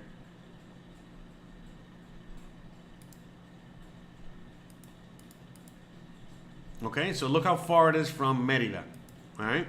But look how close it is to Itzama. This is that yellow city. One of those cities. This is one of the areas that's starting to grow. So imagine, again, look how far you are from that area.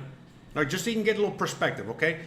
For $25,000 US, you can get that piece of property in the middle of nowhere, develop it, grow a farm, do all this stuff. And honestly, how far? You're probably thinking, oh, well, I'm going to be very far from Merida. No, you're not. I'm going to tell you right now. You are literally, let's see, directions to Merida. Hold on. I'm doing this on the other screen here. 45 minutes, okay? 45-minute drive. So again, anyone that lives in a rural area in the US, you guys already know 45 minutes to the major city, to the center of the major city, that's nothing, man. So you basically, and this is nothing out here. You're literally just driving through a ecological preserve, or, you know, there's no cartel, there's no cops, there's no nothing out here, right?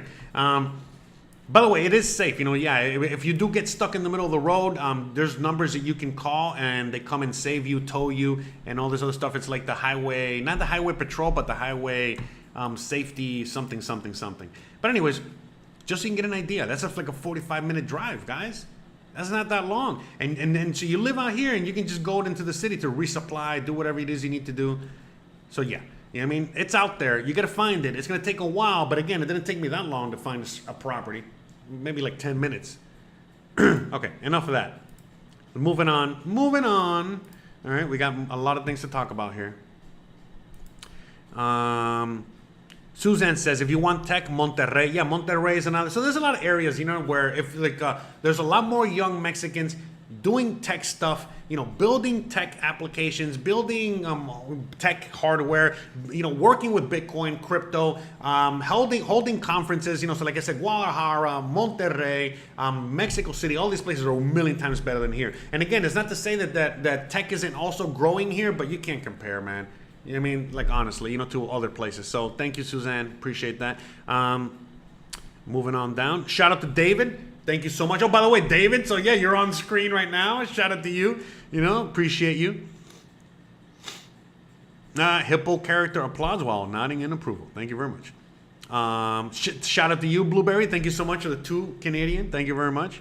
Parrot character doing a shake sign. By the way, are these things that you're actually... Hold on.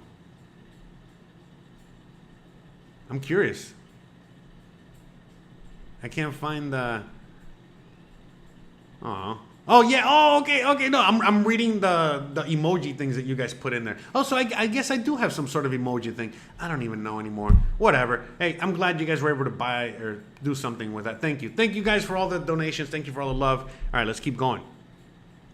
Buy guns. Okay, where do you buy guns? Okay, so this is a long, complicated question, but basically, guns are... Under the Constitution, guns are legal in Mexico, but it's a whole process for you to acquire guns. The only place to get guns at the moment is you got to get all these licenses, you got to get all this approval, you got to get all this stuff, and then in order to buy the gun, it's in Mexico City. Now, Can you buy guns? Like you can buy, certain things out there, like illegal substances? Yes, of course. But the thing is that, if you use a gun, unless you are, very financially, equipped in order to defend yourself in court, it's not going to end well. So if you're just a poor Mexican, you got a gun, you use it, and you don't got the proper paperwork, yeah, it's not going to end well.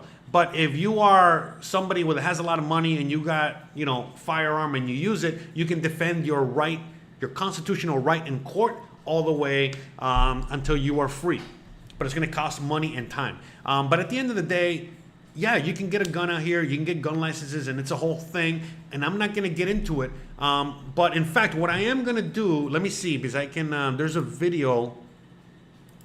There's a video literally talking about that, and I'm going to place the video in because it's from another channel. Okay, so there's another channel out there. Shout out to 2Expats Mexico, and I'm going to place the link to this video right now in the chat. Okay, so if you guys want to know more about gun rights and all this other stuff, please check out that link I just put in there. Okay, now I gotta go all the way up.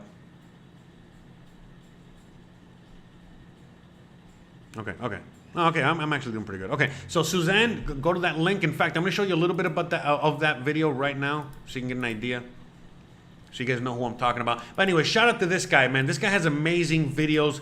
This guy does videos that are very similar to mine, but obviously, the topics that this guy talks about on his channel are very, very, very, very similar and in line with a lot of the things that I talk about. This guy's great. He lives in Cancun area, and we've chatted a few times. Great guy, great channel, talking about very important things that he, I can't talk about everything. So this guy, I think he used to be an ex-cop or an ex-something in the U.S. or something. But anyways, he knows law. He knows a lot of the things that are very important. And because, again, I've had conversations with him. And I enjoy having, talking to him just a little bit, not much. But just because I know he knows and vice versa. So anyways, long story short, that video that I just posted there, this right here, says a look at gun laws in Mexico. Here's his channel, 2Expats Mexico. Please go check it out. It's a short video, and he'll give you the rundown. And he's also pretty open and accessible, so you can talk to him. He also has a blog, and I can go on and on. But this guy has a lot of really good videos. Like, for example, on another video, can I collect Social Security benefits in Mexico? And he'll give you the exacts on that. You know me, I'm a little bit more all over the place, and I really don't know I'll just tell you, yes, you can. I'm not going to tell you how to do it. He'll tell you how to do it. So I'll give you, when you ask me about guns, I tell you, you know what I mean? What the reality is. But then if you want more details on exactly what's going on, then his channel is like the way to go. So I would suggest you guys check this guy out. He's a great guy, nice guy, and so much valuable information that I think you guys all need to check out. So please go check him out. All right. Now, okay, back to the moist, man. That's how far you guys are behind. Okay, that's how far I am behind. I'm sorry.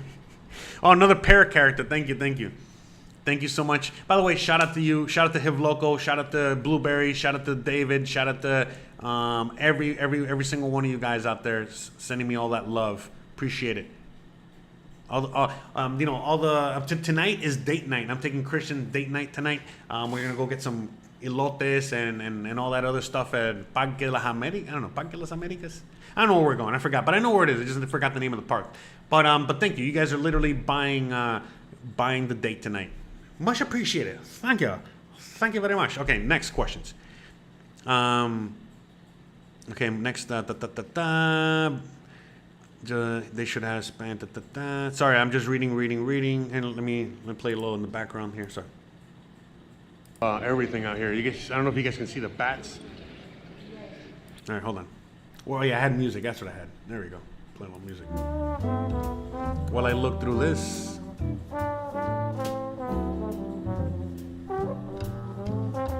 What happened? I lost where I was. By the way, that whole thing about the Coke, that was funny, man. So shout out to Tangerinis, guys. Shout out to the Tangerinis.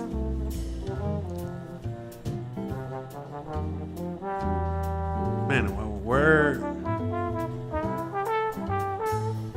Okay, there we go. Okay, there we go. Okay. My neighbors in Acapulco sells Kevlar and sewing machines. Awesome. Carbon fiber, Kevlar, footprint fashion. Okay. Have you guys seen the new Quebrada Burger King commercial? It's wicked funny. No, I don't know. I don't know what that is. Okay, another question. Blueberry, to sell stuff, do you need a business registration number? Can we sell for cash from home? Yes, you can. You really don't need to register right off the bat. Most people don't register right off the bat. But eventually, once you get to a certain point, you'll have to register. I know, Blueberry, you're on your way down here. We've already had conversations and all this other stuff. But in all sincerity, you don't need to register at all. You know what I mean? Like, not if you're doing small business, small everything. Like, let's say you're selling food out of your home, you don't got to register. You say you're selling, again, what you're doing, because I know you're selling like clothes and things like that. Can I say what well, whatever. Anyways, but what you're selling, yes, you can make them in your home and sell them on Facebook, sell them online. You can even have a little storefront, and people can come to your house, and it could be a place of business and all this other stuff. Basically, in order for you to register, it's more like once you want to start accepting credit cards, once you grow to a certain level, certain point, that's when you're going to want to register anyway. You get what I'm saying? And then, yeah, at that point, pay the taxes and all that stuff. But again, even that's separate from Canada, U.S. taxes. So it's all separate. That's like a whole episode, a whole everything. And again, this guy right here, the guy, the two expats Mexico, he talks about that more in depth. So if you want to know more information on that, check his channel out. Because I'm going to just flat out tell you the truth. Yeah, you can do it. Yeah, this and that. This is how it works. This is how whatever. But I know a lot of you guys out there, you guys need more information than just that. That's where he comes in. So check his channel out, okay? Trust me, he's really, really good. All right? Let me see. By the way, just shout out to the Tangerinis. They're also a great channel as well. You know what I mean? But again, they serve a different purpose, just like I serve a different purpose, just like the two expat Mexico. And that's the thing. I talked about in my last video, talking about other YouTubers living out here and all this other stuff. At the end of the day, man, I welcome everybody, and so should you, because everyone has a different perspective. There's so many of us coming out here for so many different reasons, and we all need all kinds of knowledge. I'm just not like, sometimes look, for example, like the Tangerine Travels, I'm just using them as an example because I know they were out there and I just want to give them a quick little shout out. But again, I talked about this a lot. Look, their perspective is not going to be my perspective.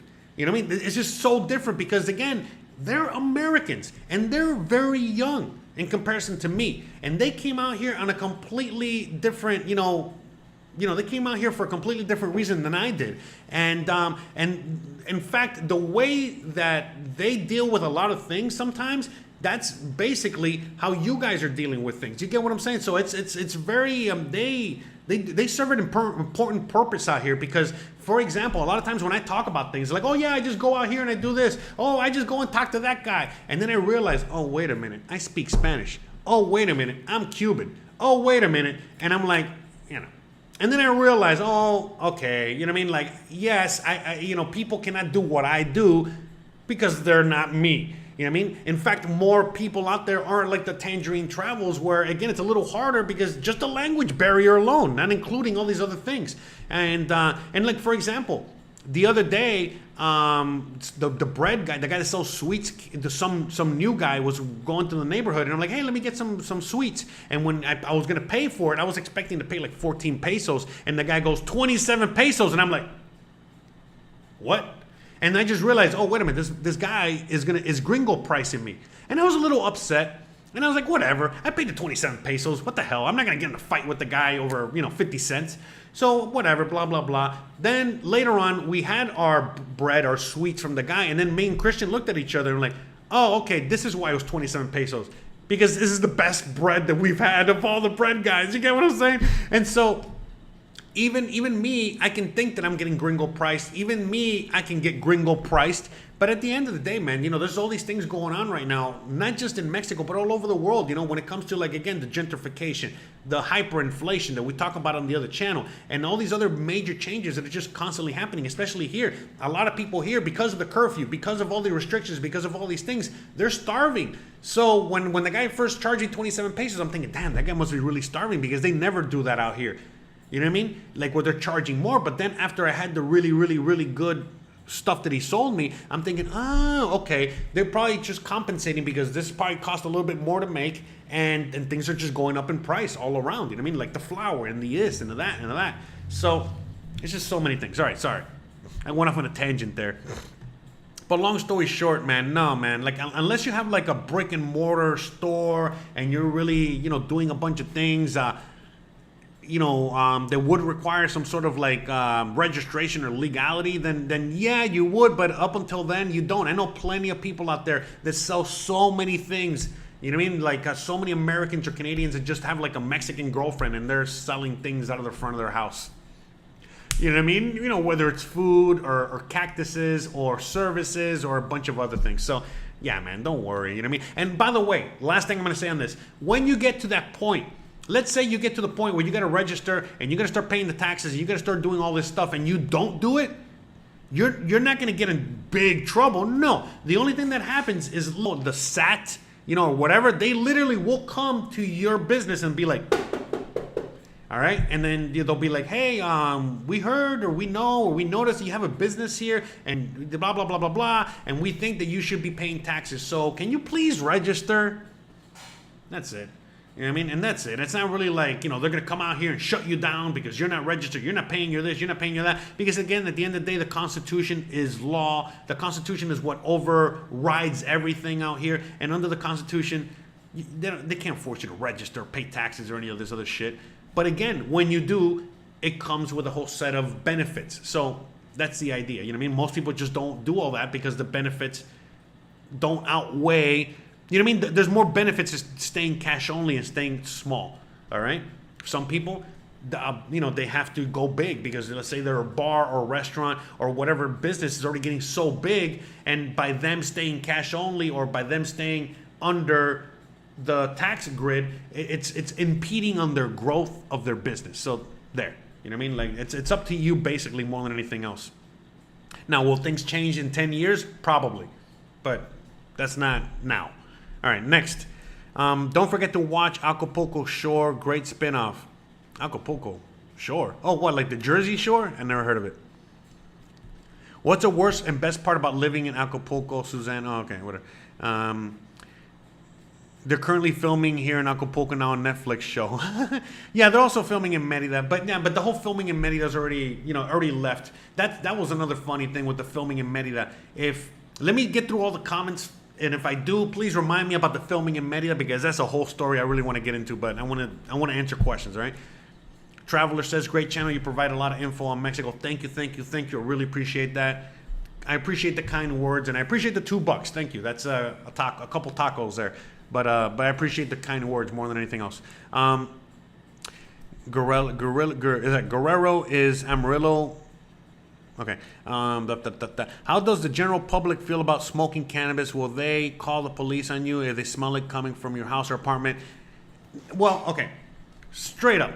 If you are making so about the cannabis and the MJ, if you're making way too much noise in your house and you're causing a noise disturbance and they call the cops are not going to be able to do anything. So they're definitely not going to be able to do anything about smell coming out of your house. That's number one. Number two, it is legal on every aspect when it comes to you having it, you ingesting it, smoking it, growing it, doing all those things. So basically, even if they call the cops can't do anything. And the cops are not, and I repeat 1, 2, 3, 4, 10, 100 times if I have to, the cops will never, ever come to your house. Hey, we got a complaint from, no, this is never going to happen. And if they do that, you tell them, get the fuck off my property now. And they will. And they have to. That's it. They cannot come in. They cannot whatever. They can. Now, if, they think that you're like a cartel drug dealer, yada, yada, yada. They think that you're doing some really crazy, insane stuff in here. They think that you kidnapped a couple of Americans and you're holding them hostage. Yeah, they're probably going to break into your house. But outside of anything insane like that, they have no right. They have no right to even fucking knock on your door. All right? So let alone knock on your door and say, hey, we got a complaint from a neighbor. Not going to happen. Everything out here is very vigilante justice. So if for whatever reason your neighbors don't like that, the best they can do is move or, you know, figure out something to deal with the smell. I got a neighbor of mine. I know he's like very far away, but they burn trash and plastic sometimes, and every once in a while I'll get a little whiff of that and it bothers me. So you know what I do? I close all my windows and I turn on the AC, and that's it. It's not a big deal. So that's all it is. But really, they can't do anything at all unless you're literally, you know, you're really committing a lot of crime out of this place and you don't own this property. You're illegally staying on some property, or, you know, yeah, the cops will come out here and shake you out of one of those abandoned homes or things like that. But if you're here, you own the house, or you're here, you're renting the house, you know, you're legally residing on it, they cannot, and I repeat over and over and over and over again, they cannot harass you for not breaking the law. You know what I mean? Again, you know, if you want more context on this, I made videos on cannabis and I've made more videos on all that. Please check them out. But at the end of the day, it's legal. Legal. Now, it's not legal to buy. It's not legal to sell. It's not legal to do a bunch of other things. But at the end of the day, you're still good. Okay? So don't worry about that. Don't worry about your neighbors. Okay? In fact, your neighbors might join you. Your neighbors might be doing the same thing. Your neighbors might be getting drunk. Don't worry about it. Most people mind their own. That's another thing I love about Mexico. Most people mind their own business. It's not like the U.S. where you got a bunch of Karens walking around, you know, telling you what to do. That doesn't exist out here. Yeah, there are Karens and there are people like that. But again, you know what I mean? Like, basically, if someone tells you what to do, you tell them to go where to shove it, and that's where it ends. That's where it ends. That's it. You know what I mean? Again, because if it doesn't, then they're the ones that are going to be dealing with you. You know what I'm saying? So no. It's completely different out here. But all right, let's keep going through. We gamble. Yeah, so you can gamble out here. So the whole gambling thing, it's depending on where you are in Mexico, just like in the U.S. and other parts of the world. Some places legal, some places not. We got casinos, we got betting, we got all kinds of stuff in this part of Mexico, so we're good here. Seems like in Guerrero, it's not. Let me see. I'm reading the comments here. Let me put a little music so we can. Can you really get an apartment for $150 a month? Yeah, you can. Yes, you can. Again, look at the websites. Look at all the. Again, just look at all the information that I have already provided for you in other videos and the tutorials and how to look for real estate, how to look for property, how to look for everything. And yes, you can find $150 a month is how much is that? That's 3,000 pesos, right? Yeah, yes, yeah. In fact, you can find apartments in not just in Mexico, basically. But you can find apartments in Mexico for even $75 a month, okay? Yes, you heard that correctly. Now, they're not going to be the best apartments, and they may not be in the best areas, but you can definitely find apartments even for $75, okay? Let alone $150. So yeah, you're good there. There's local vending machines that have river osmosis water, very clean, very sterile. I don't know. I honestly don't know. That's a great question. In fact, you know what I want to do? I don't know if there's anyone out there in the audience that lives out here or is going to be living out here and has the ability to test water. I would love to test all the water, to test the Cristal, to test the Bonafante, to test the water from the thing that from the vending machines, and to test them all and to see how clean they are and to present that information to everybody else out there. Because honestly, I would love to know, but I don't know how to even begin to test the water. But let's just say this: Christian prefers to, even when she was crazy poor, and people prefer to get Cristal than getting it from those vending machines. So I don't know, man. Honestly, I don't know. You know what I mean? And then there's people that literally also deliver water to you like on a little cart, and they charge you like 10, 15 pesos, but they fill them up at those places. You get what I'm saying? So I don't know. I've had water from those places, and I don't like the taste so much. You know what I mean? I just stick with Cristal. But again, Cristal, I'm pretty sure it gets bottled at the Coca-Cola bottling plant, so that also might have some issues there. Yeah, so I would love to test the water. If anyone out there is want to do a little collaboration video on that and can help me with that. I low-key want to do a vending machine business out there. Yeah, you could. You know, but the thing is, it's like the vending machine, the whole vending machine, the whole vending machine, what's the word I'm looking for, man? Damn it. Custom culture. The whole vending machine culture isn't what it is in the U.S. Out here, you got tons of little stores, little tienditas, little corner stores. And basically, why would you go to a vending machine when you have the corner store that has way more variety and is probably cheaper than the vending machine? But there are vending machines here. I've seen them. They're in places, but for the most part, it's not like it is back home. Bella says, "Oh, you're a sweetheart, Jose." Oh, again, Bella, I love you. I appreciate you. Sometimes I come off as aggressive, and sometimes I come off as a little bit, anyways. As I am, but yeah, you know what I mean? Don't forget, guys, we have Google, and Google is amazing. A lot of the answers that I cannot find through experience or living out here, I Google it. And for a lot of you guys, that don't speak any Spanish or have very limited Spanish skills, again, Google Translate, it's your best friend. So please, use it. I mean, man, people sometimes they ask me the weirdest question. It has nothing to do with Mexico. Literally, a friend of mine asked me the whatever question, something about a horse with the this and the that, and I'm like, man, this is such a weird random question. Google it. You know what I mean? And I'll get the answer. And the more specific you are with Google, the more specific an answer you're gonna get. So don't be thinking that if you're asking Google, again, you saw how specific I was. You know what I mean? What is the median age? Don't give you the answer. You'll find the answer. You know what I mean? It's all these robots, machines, algorithms. They're built for this stuff. So use it. Trust me. It's gonna be in your best interest. Nah, you'd be surprised, Bella. I know plenty of people that are 30 years old and they still don't know how to use Google, right? So straight up. Bruh. All right. Great info, Jose. Good questions from the chat. Thank you. Okay, great links. Sorry, I hadn't explored very well. My bad. No worries.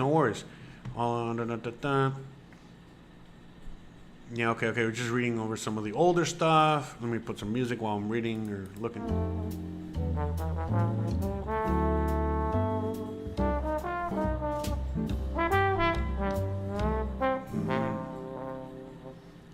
You're saying, no doubt, best prizes ever. Watching from the beginning when you said they were closing the beaches.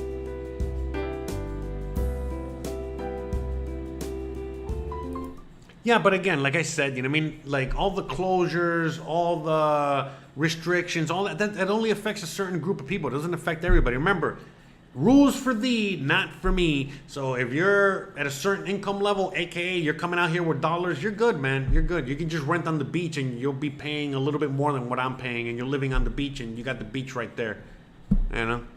What do you care? So and let's get back to music. Read more any questions? Just trying to see if I can run through this. He goes, Amputee Adventure says, just finished having chicken for lunch from the place Jose recommended. Yeah, man. By the way, and how did I find out about that place? From David and Rebecca. All right, the ones in the video. And by the way, and Christian had known about this chicken place forever, but we never ordered it because I always eat late and they close early. But it's called Pollo Brujo. In fact, let me just type it in real quick. In my opinion, I think it's the best. You know what I mean? The best roast chicken in all of Merida, in all of Mexico. Yeah, all of Merida. I don't know about all of Mexico, but definitely all of Merida. But anyways, yeah. So and I found out because we were hanging out with them, and then they ordered the chicken, and I had it. They're like, man, this is so good. And then Chris is like, you never had this? And now we have it all the time. And I think it's $8 $8 to have a whole chicken with tortillas and you know, onions and salsa and all this other stuff delivered to your door. So basically $10 and you get a whole chicken delivered to your door with everything you need. All right. And if you're alone, you can eat for a few days. If you're me and Christian, you can eat for one day. But it's still pretty cheap. I mean, you get $10 to eat for the day. That's pretty great. Bella says, when you first started this podcast, I told you I was also from Miami and my parents were from Camagüey. Oh, awesome. Awesome. By the way, Bella, again, look how many people are listening to now. How many emails I get, how many messages I get, how many people I get. So I apologize if I don't remember everything or any about you and everyone, because I don't. You know what I mean? Because, again, like sometimes I'll see like Rebecca Rogers in there, and I'm thinking to myself, you know, I know who they are already, but for a while I was like, who is that? I'm like, oh yeah, it's Rebecca, it's our friend Rebecca. You know what I mean? Like, so yeah, you know. Plus, you know, again, everyone has a different name online and a different name when they reach me and a different name when I see them, and I can go on and on. So yeah, Blueberry. So yes, she sells pet accessories matching with the owners. So yeah, she makes pet clothes and sells it. And you know, I remember when we were talking at first, she would ask me about like if she could do that out here, and I was like, yes, you can. So, you know, shout out to her. All right, let's see. How long have we been streaming already? Christian says hi.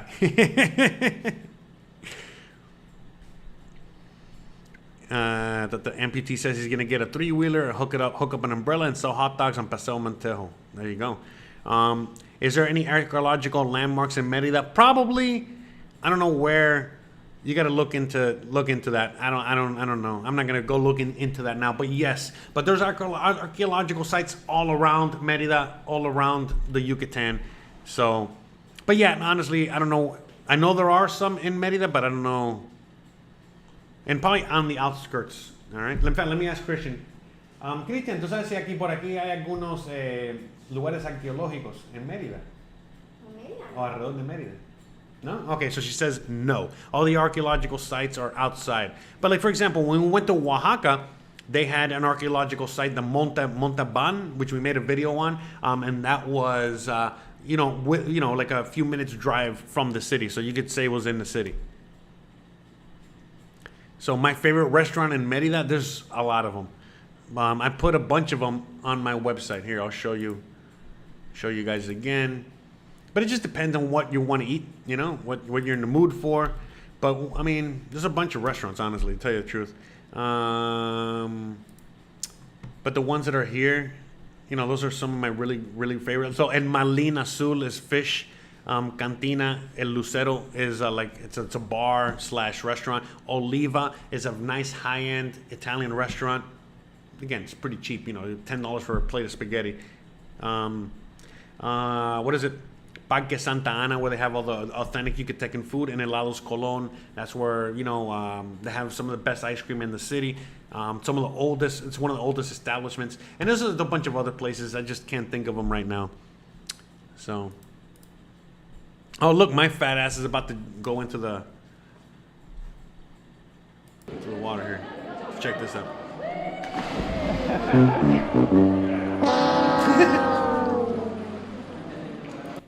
Anyways, all right. Amazing videos. I'm Cuban and I live in Vancouver. I love you give me a North American and Cuban perspective at the same time. Awesome, man. Hey, shout out to you, brother. You know, hope things in Cuba get better soon, right? Anyways. I love your philosophy that you are hacking the high cost of living in the North America and first world problems, and you recognize the hidden values of living in Latin America. Exactly. Yeah, and that's the thing. You know, the reason I can live, you know, so cheaply out here is because, you know, it's all about reducing cost and reducing some of your wants and desires. So, for example, I don't have the water pressure I have in the U.S., but it's okay. I can live with that. You know, the whole toilet paper issue, it's okay, I can live with that. I don't have hot water, but I get hot water from the water that's boiling on the roof right now, and I can go on and on. And it's just like a lot of lifestyle changes that some people are willing to make and some people are not, and that's it. So I'm like half an hour behind, huh? Damn. Any tips or opinions on driving to Merida from the U.S.? Also, how would you describe the driving style in Merida compared to the U.S. city? You know, it's driving out here is... You know, it's Mexico, so it's kind of like, it's a little crazy. But if you've driven in New York, Miami, any major city, you know, Rhode Island, even, you know what I mean, it's like a lot worse. And what's my opinion on driving down here? I've literally made full videos on all that, interviewed people on that. So check out my channel for more information on that. So again, as you guys can see here, that's my channel and I got videos on it. So just check out some of the videos. Right here you see an interview. I interviewed Mark, and down here I interviewed David. Where's David's interview? There. So then, you know, Mark drove down here. David was driven down here. But at the end of the day, you know, check those out, okay, for more information. Actually, the thing on Paseo Montejo wasn't a movie. They were actually shooting a music video, okay. That's a whole story behind that. Let me just see if I can find some. Are there cenotes that allow pets? As far as I know, no pets allowed inside the cenotes. So it's just, anyways, what colonies do you recommend to live with kids? I don't know, because I don't have kids. I'm just breezing through this right now. But again, check out my channel. I've literally made full videos on this. In fact, the last video, this one right here, the third to last video, finding real estate in Merida, Mexico. You can find all the information you're looking for right there. Hey, Fanny, how's it going? Great live chat. Jose, do you think it's worthwhile to buy a motorcycle or scooter in Merida? Do you need a license? Yes. I found this out. You do need a license in order to drive a moped or a scooter. In fact, I think just a motorcycle. Hold on a second.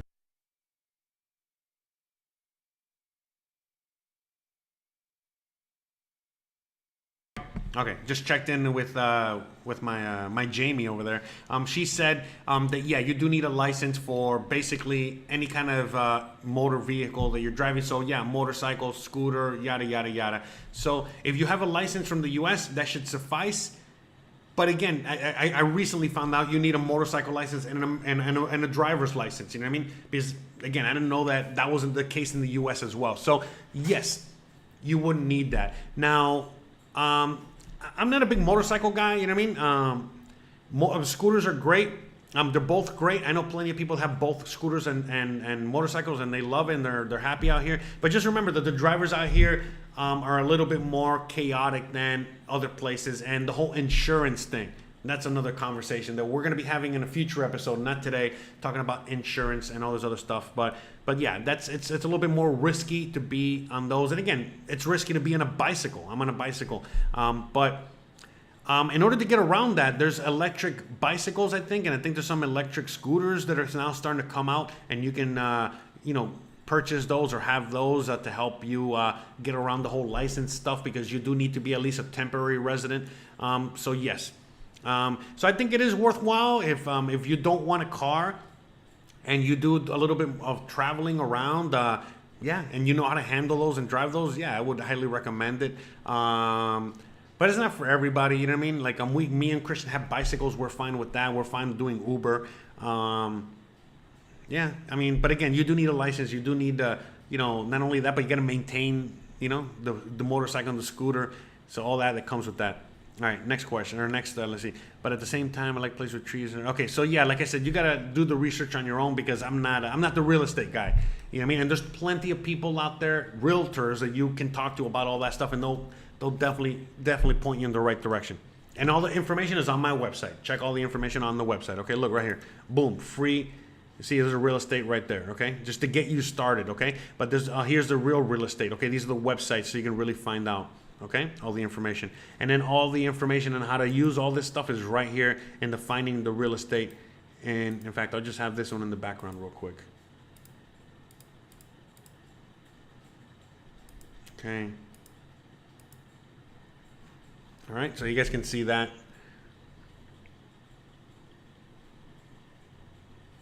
Yeah, I know. When people asking me about if there's a dispensary here in Mexico, and I'm like, there's no dispensaries yet. All right, they'll be coming eventually. They have a mall. They have a casino in the mall, in the Galleria. Awesome. Do they speak English at the casino? Da, da, da. Yeah, sorry, I'm just. Oh yeah, yeah. So yeah, Pedro and Amputee Adventures know each other. Amputee Adventures has his own channel. He's been, you know, he's lived in the U.S. for a long time, and then he finally made the move out here. And shout out to him. I mean, if you want to see things from his perspective, you know, a retired vet, wheelchair bound, you know, with all those, you know, set of lifestyle, whatever. Check him out, because again, I can't give you that perspective, just like I can't give you the perspective of a guy with kids and a family, because I don't have kids and a family. I'm not like, you know, I'm not like James, Amputee Adventures, and so on and so forth. So please, that's why I encourage, you know, the other people out here are black. I'm not black, so I can't give you the black perspective. You know what I mean? You know, I got black friends, you know, but that's it. You know what I mean? You know, I can't really. Do people sell Bitcoin or other cryptos on Paxful and make money? No, I don't know. Not really. I don't use Paxful. No one uses Paxful. Everybody uses Bitso out here for that. But it's still, it's not, you know, it's not what it is in the U.S. or in other countries, because it's like, you know, most people are not even on the grid yet, and they're now starting to get on the grid, and they're going into the banking system, and it's a whole thing. All right, so yeah, it's like a whole conversation, a whole thing. I'm not going to bore people with that. People don't really care about the whole Bitcoin thing out here, unfortunately. So we talk about more of that on my other channel. But yeah, at the end of the day, it's a developing thing out here. Merida, you're not going to find any Bitcoin, anything out here for the most part. But in other parts of Mexico, yeah, it's a big thing. So, you know, I would encourage you to check out other parts of Mexico. Okay, Dirk says, Epura, the cleanest, then Cristal, and Bonafont is the shittiest one. I've tested this. Oh, cool. Awesome. All right. So I'm right in the middle. Yeah, so Bonafont, I just get these bottles because, you know, just to get the 1 liter bottles. But basically, I just drink out of here once, and then I just refill it with this. Okay? All right, guys. I got to get going soon. So I'm just going to see if I can, you know, go through a lightning round here, lightning speed here. Last thing I want to do is gambling. Okay,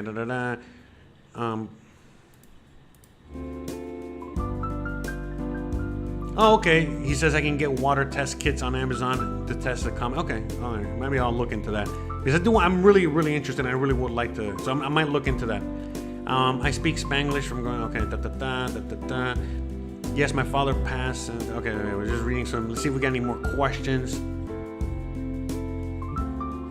Do you need a passport to go to Mexico? Yes, you do.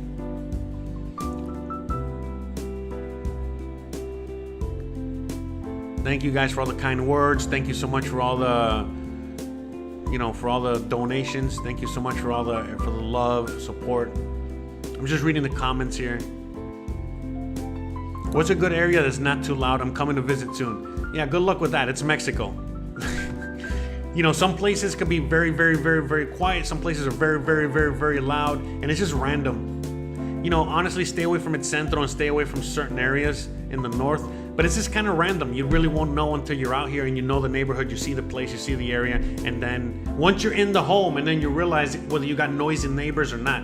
That's a major thing. It's like your neighbors, whether your neighbors are noisy or not, and that's random. So really, that's not, you know, the only thing I can offer or say is like they have a lot of high, expensive condos, you know, highly priced, expensive condos and expensive gated communities and all this other stuff in the north. And most likely, it's going to be very quiet in those areas. So that's the only thing I can. Or the beach. Go live on the beach. If you're on the beach, it's going to be very, very, very quiet. For sure, there's no one around you except you and the ocean. Yes, we got Rappi here. We got Rappi. We got Uber Eats. We got Didi. We have that. And I think we have, what else do we have? We have a few others. Yes, it's easy to start a small business. I've literally made full videos on that. So if you want more on the business aspect of it, again, just go to my channel. See right here, business in Mexico, and then there's another one about business in Mexico down here somewhere. So I've made 2 of them, and I've talked about it multiple times. So yes, you can, and I've talked about it even in this live stream, so you can just go back, all right, you know, or rewatch this, and you'll hear me talking about business here, okay? Pizza, Jerry's Pizza is my favorite. They have many. So this is my favorite, Jerry's Pizza.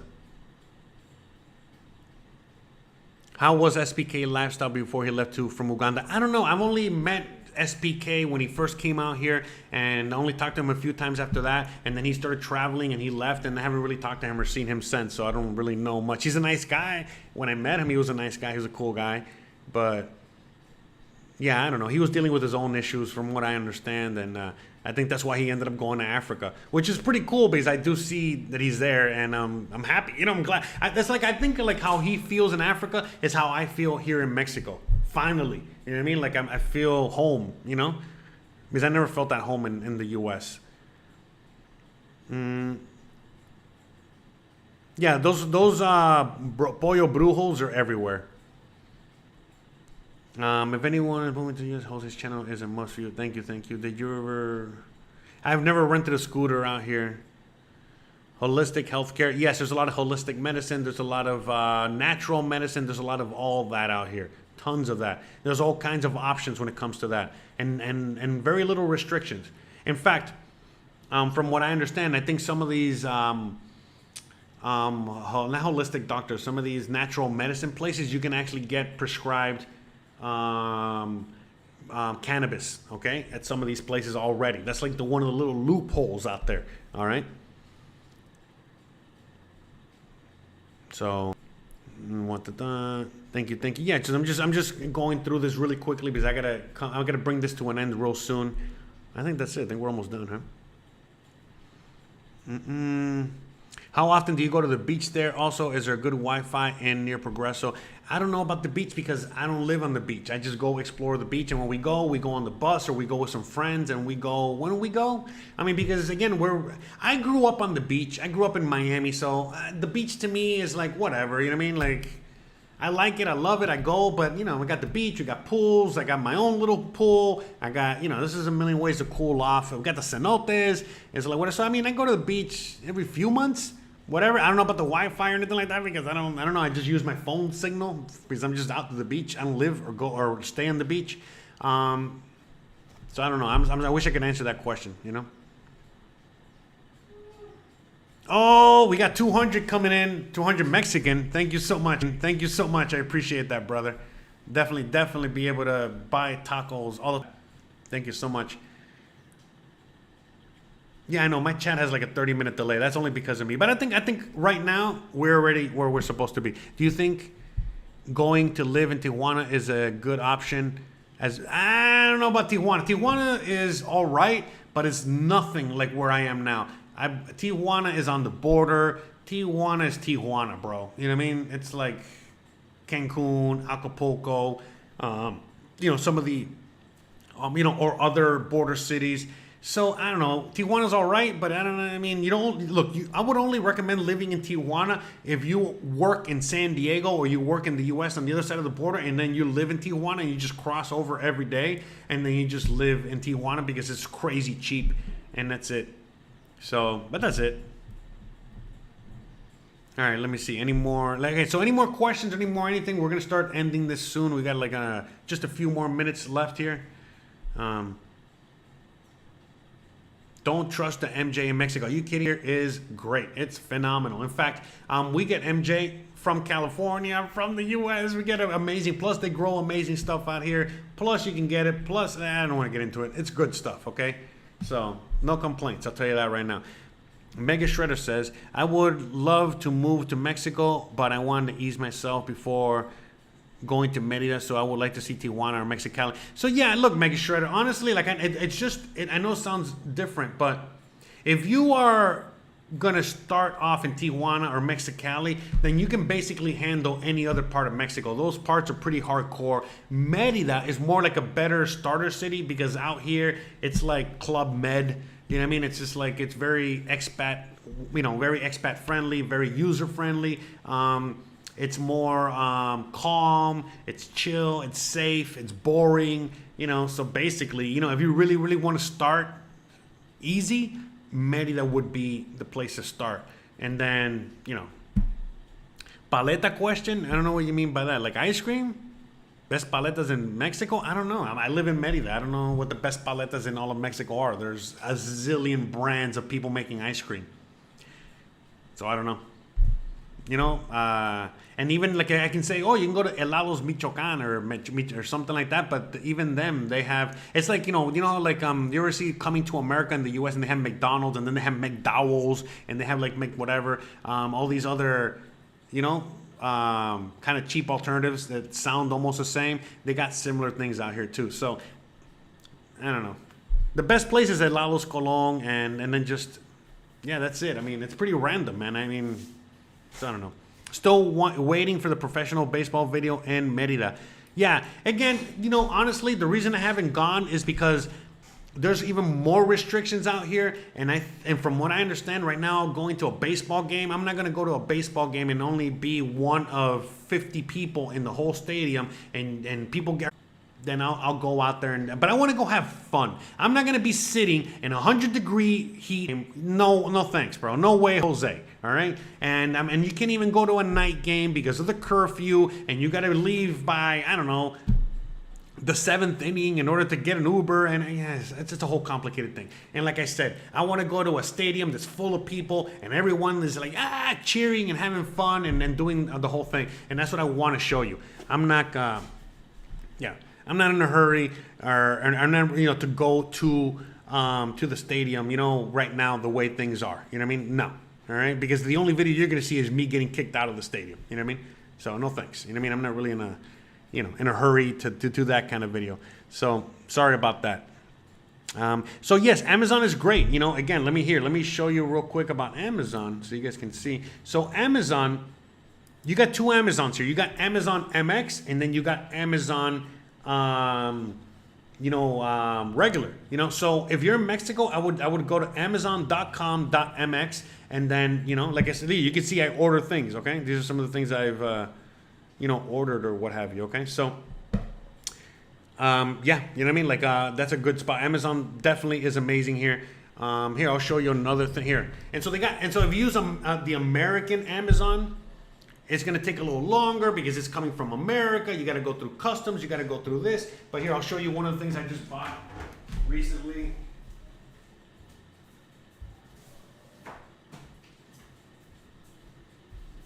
That's right, a book.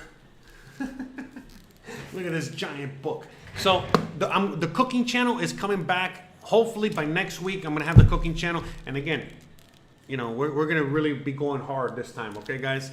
All right, I got this back because again, I know a lot of you guys know my full story. Some of you guys don't know any story of me, but yeah, I'm an ex-chef and I used to have a lot of cookbooks, a lot of equipment, a lot of everything. I lost everything, so I'm just now starting to slowly get everything back, and I can't wait to start doing that. Oh yeah, the tickets to the baseball games are crazy cheap. Yeah. Oh no, there's even cheaper than that, man. I think there's way cheaper. Oh no, that's $6,400 for season tickets. Yeah, exactly. But really, I think it's like $100. It's like $5, $10. Like 500. I mean, like 100, 200 pesos. To get. So look, Amputee Adventure orders his Bailey's Irish Cream from Amazon. Surfing spots. There's no surfing spots that I know of in the Yucatan. It's not really a surfing area. If you want to go surfing, you got to go to the Pacific side of Mexico, probably Oaxaca, Puerto Escondido, and I'm sure there's a bunch of other spots, but I don't know. I'm not a surfer, so I have no idea. But I do know on the Pacific side of things a lot better. And I think that's it, guys. I think we're going to just end it here. It's already been 2.5 hours. Wow, what a great show. I'm not gonna lie, man. This actually went by really, really, really quickly. A lot quicker than I thought. And I think we covered a lot of things, man. We did a lot of things on today's show, and I really appreciate you guys. Seriously, always a lot of fun as always, and you already know what to do. So real quick before we end it, let's just go straight through the website. So again, free Merida Mexico info. You're gonna find all kinds of free info here. Please check all that out. Also, just going straight to my website. On my website, you're going to find links to everything I do. Here's my travel channel, the one you're watching this on right now. My regular channel when I talk about all kinds of things. My cooking channel, which I'm going to get back to cooking next week. And the podcast, in which we recorded an amazing, funny episode last night. We record twice a week. I'm going to see if I'm going to be doing live streams on this channel talking about Mexico minimum once a month. but probably cheaper. I mean, probably cheaper. Sorry, but probably more than once. Okay, so minimum once a month, maybe twice a month, maybe more. Okay, we're gonna see what you guys thought about today's episode. It seems like it went off really well, and you guys enjoyed it. So I think once a month for sure, minimum. And like I said, I'm doing live streams on my regular channel, doing other stuff on my other stuff. So please check out all the content that I constantly make for you guys. He says, I get it. Nothing like Mexican baseball game with a full house. Yeah, that's what I'm saying. I love sports. I wanted it to be a full house. I want to have fun. I'm not going to go out there, just to be sitting in 100-degree weather. You get what I'm saying? To be suffering miserably, just to, again, pass out from the heat only to get, knocked back into consciousness by a foul ball. No thanks. Anyway, so let me see. All right, so I think that's it. Yeah, that's it. Okay, so that's it, guys. So yeah, guys, thanks again for hitting the like button. Thanks again for everything. Thanks again for watching, hanging out with me today. You already know the deal. If you like this kind of content, don't forget to please like, please subscribe, please share, please hit the bell icon. But more importantly than anything else, please stay awesome.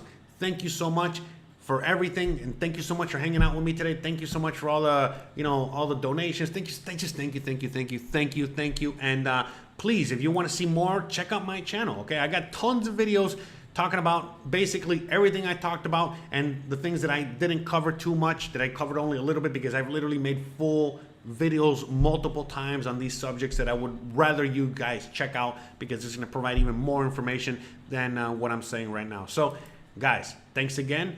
Love you guys, and I'll see you guys on the next one. Have a great weekend, and I'll see you guys later. Bye.